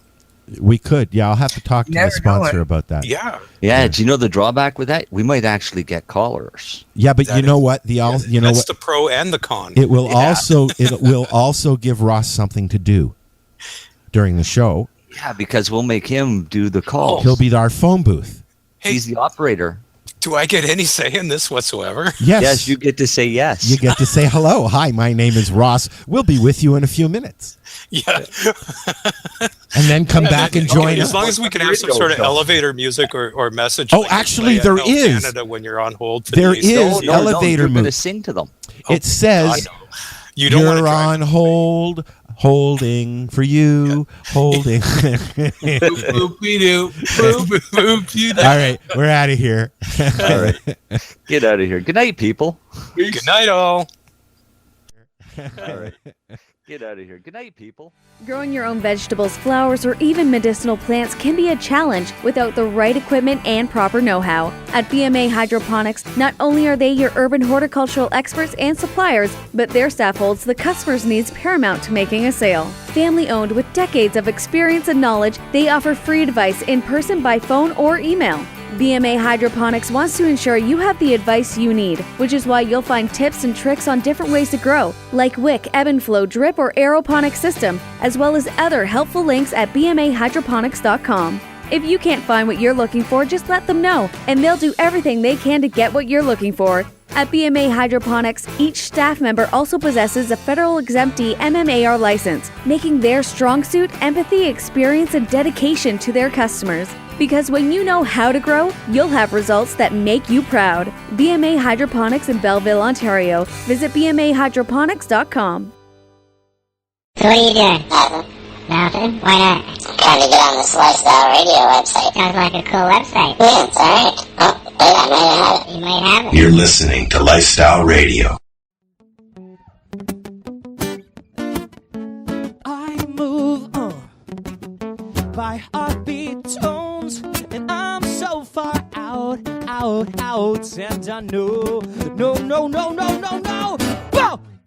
bow, Mary Jane, I feel silly when you pass me away, and now I feel the same, when I come around here for another day, cause me trouble, one was seen to be my source of pain, relief, I'm not like you, maybe I change, yeah,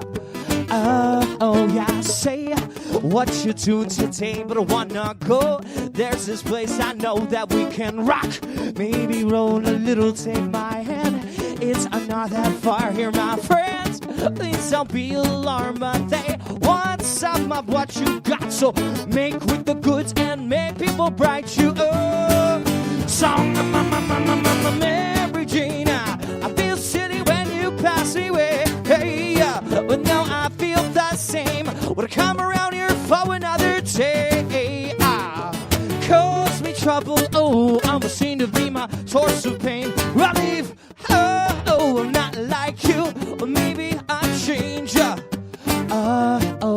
crime is on my mind, and tonight, well, I just might change the world with a little bit of luck. If the place and the time is right, hear my word. They may sound absurd, but some people still got to learn that what I do beyond my four walls ain't none of your code.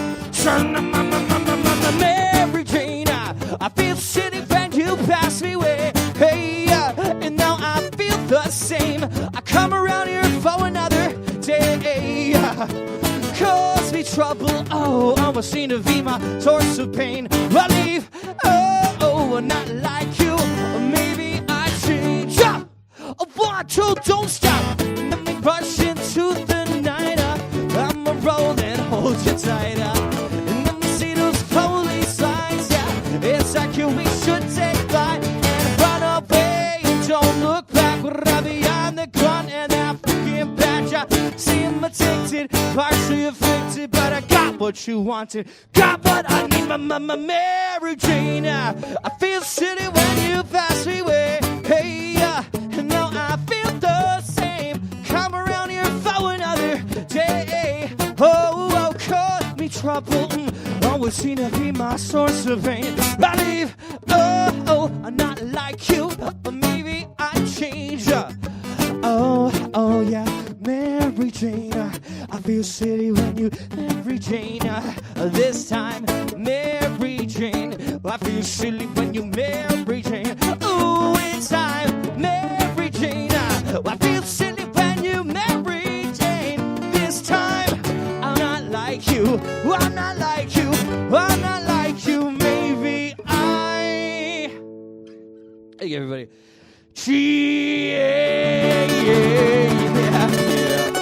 Is a public service announcement from the Canadian Therapeutic Cannabis Partners Society. The Canadian Therapeutic Cannabis Partners Society is a non-profit organization dedicated to ensuring improved access to therapeutic cannabis and cannabis byproducts in Canada. With a federal government that has committed to legalizing cannabis, we feel it is our duty to ensure that the medicinal use of cannabis doesn't get lost in the process and that there are clear distinctions made between the medicinal and recreational use of cannabis.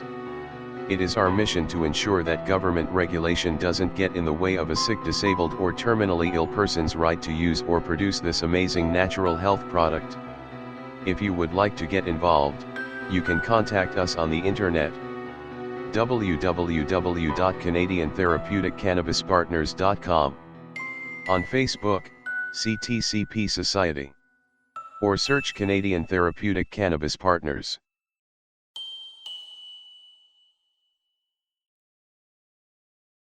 Tune into the Pace Radio Show and catch Kim Cooper, Debbie Stoll-Skiffen, or Allison Murden, along with myself, Al Grant, as we talk to Canadian and international cannabis advocates who are working hard to help patients and to end cannabis prohibition. Catch us live every Wednesday at 8 p.m. Eastern Standard Time here at lifestyleradio.ca. You're listening to Lifestyle Radio. You like music, you like weed, well, we gonna be good friends indeed. This is not much I like more than smoking trees. They'll make you dance the do-si-do and teach you how the chiva grows. Smoke a bowl on the 420 radio show. On Lifestyle Radio. So what are you doing? Nothing? Why not? Trying to get on this Lifestyle Radio website. Sounds like a cool website. Yeah, it's alright. Oh, wait, I might have it. You might have it. You're listening to Lifestyle Radio. The opinions expressed during this show are those of the individual participants and do not necessarily reflect the opinions of their associated organizations or Lifestyle Radio.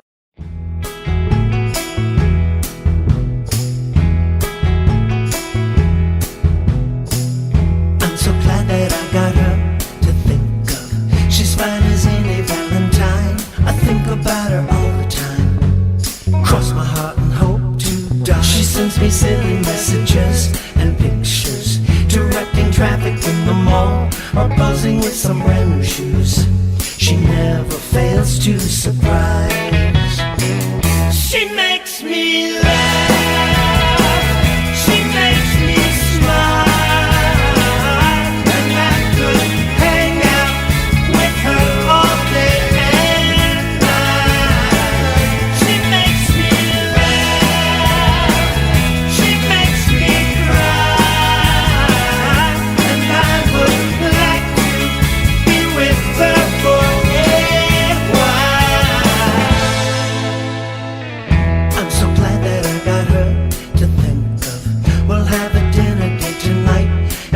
Scrabble with the guys and wear our pink party hats. Maybe I should take her on safari. You'll see us wave from our canoe if that's what she wants to do.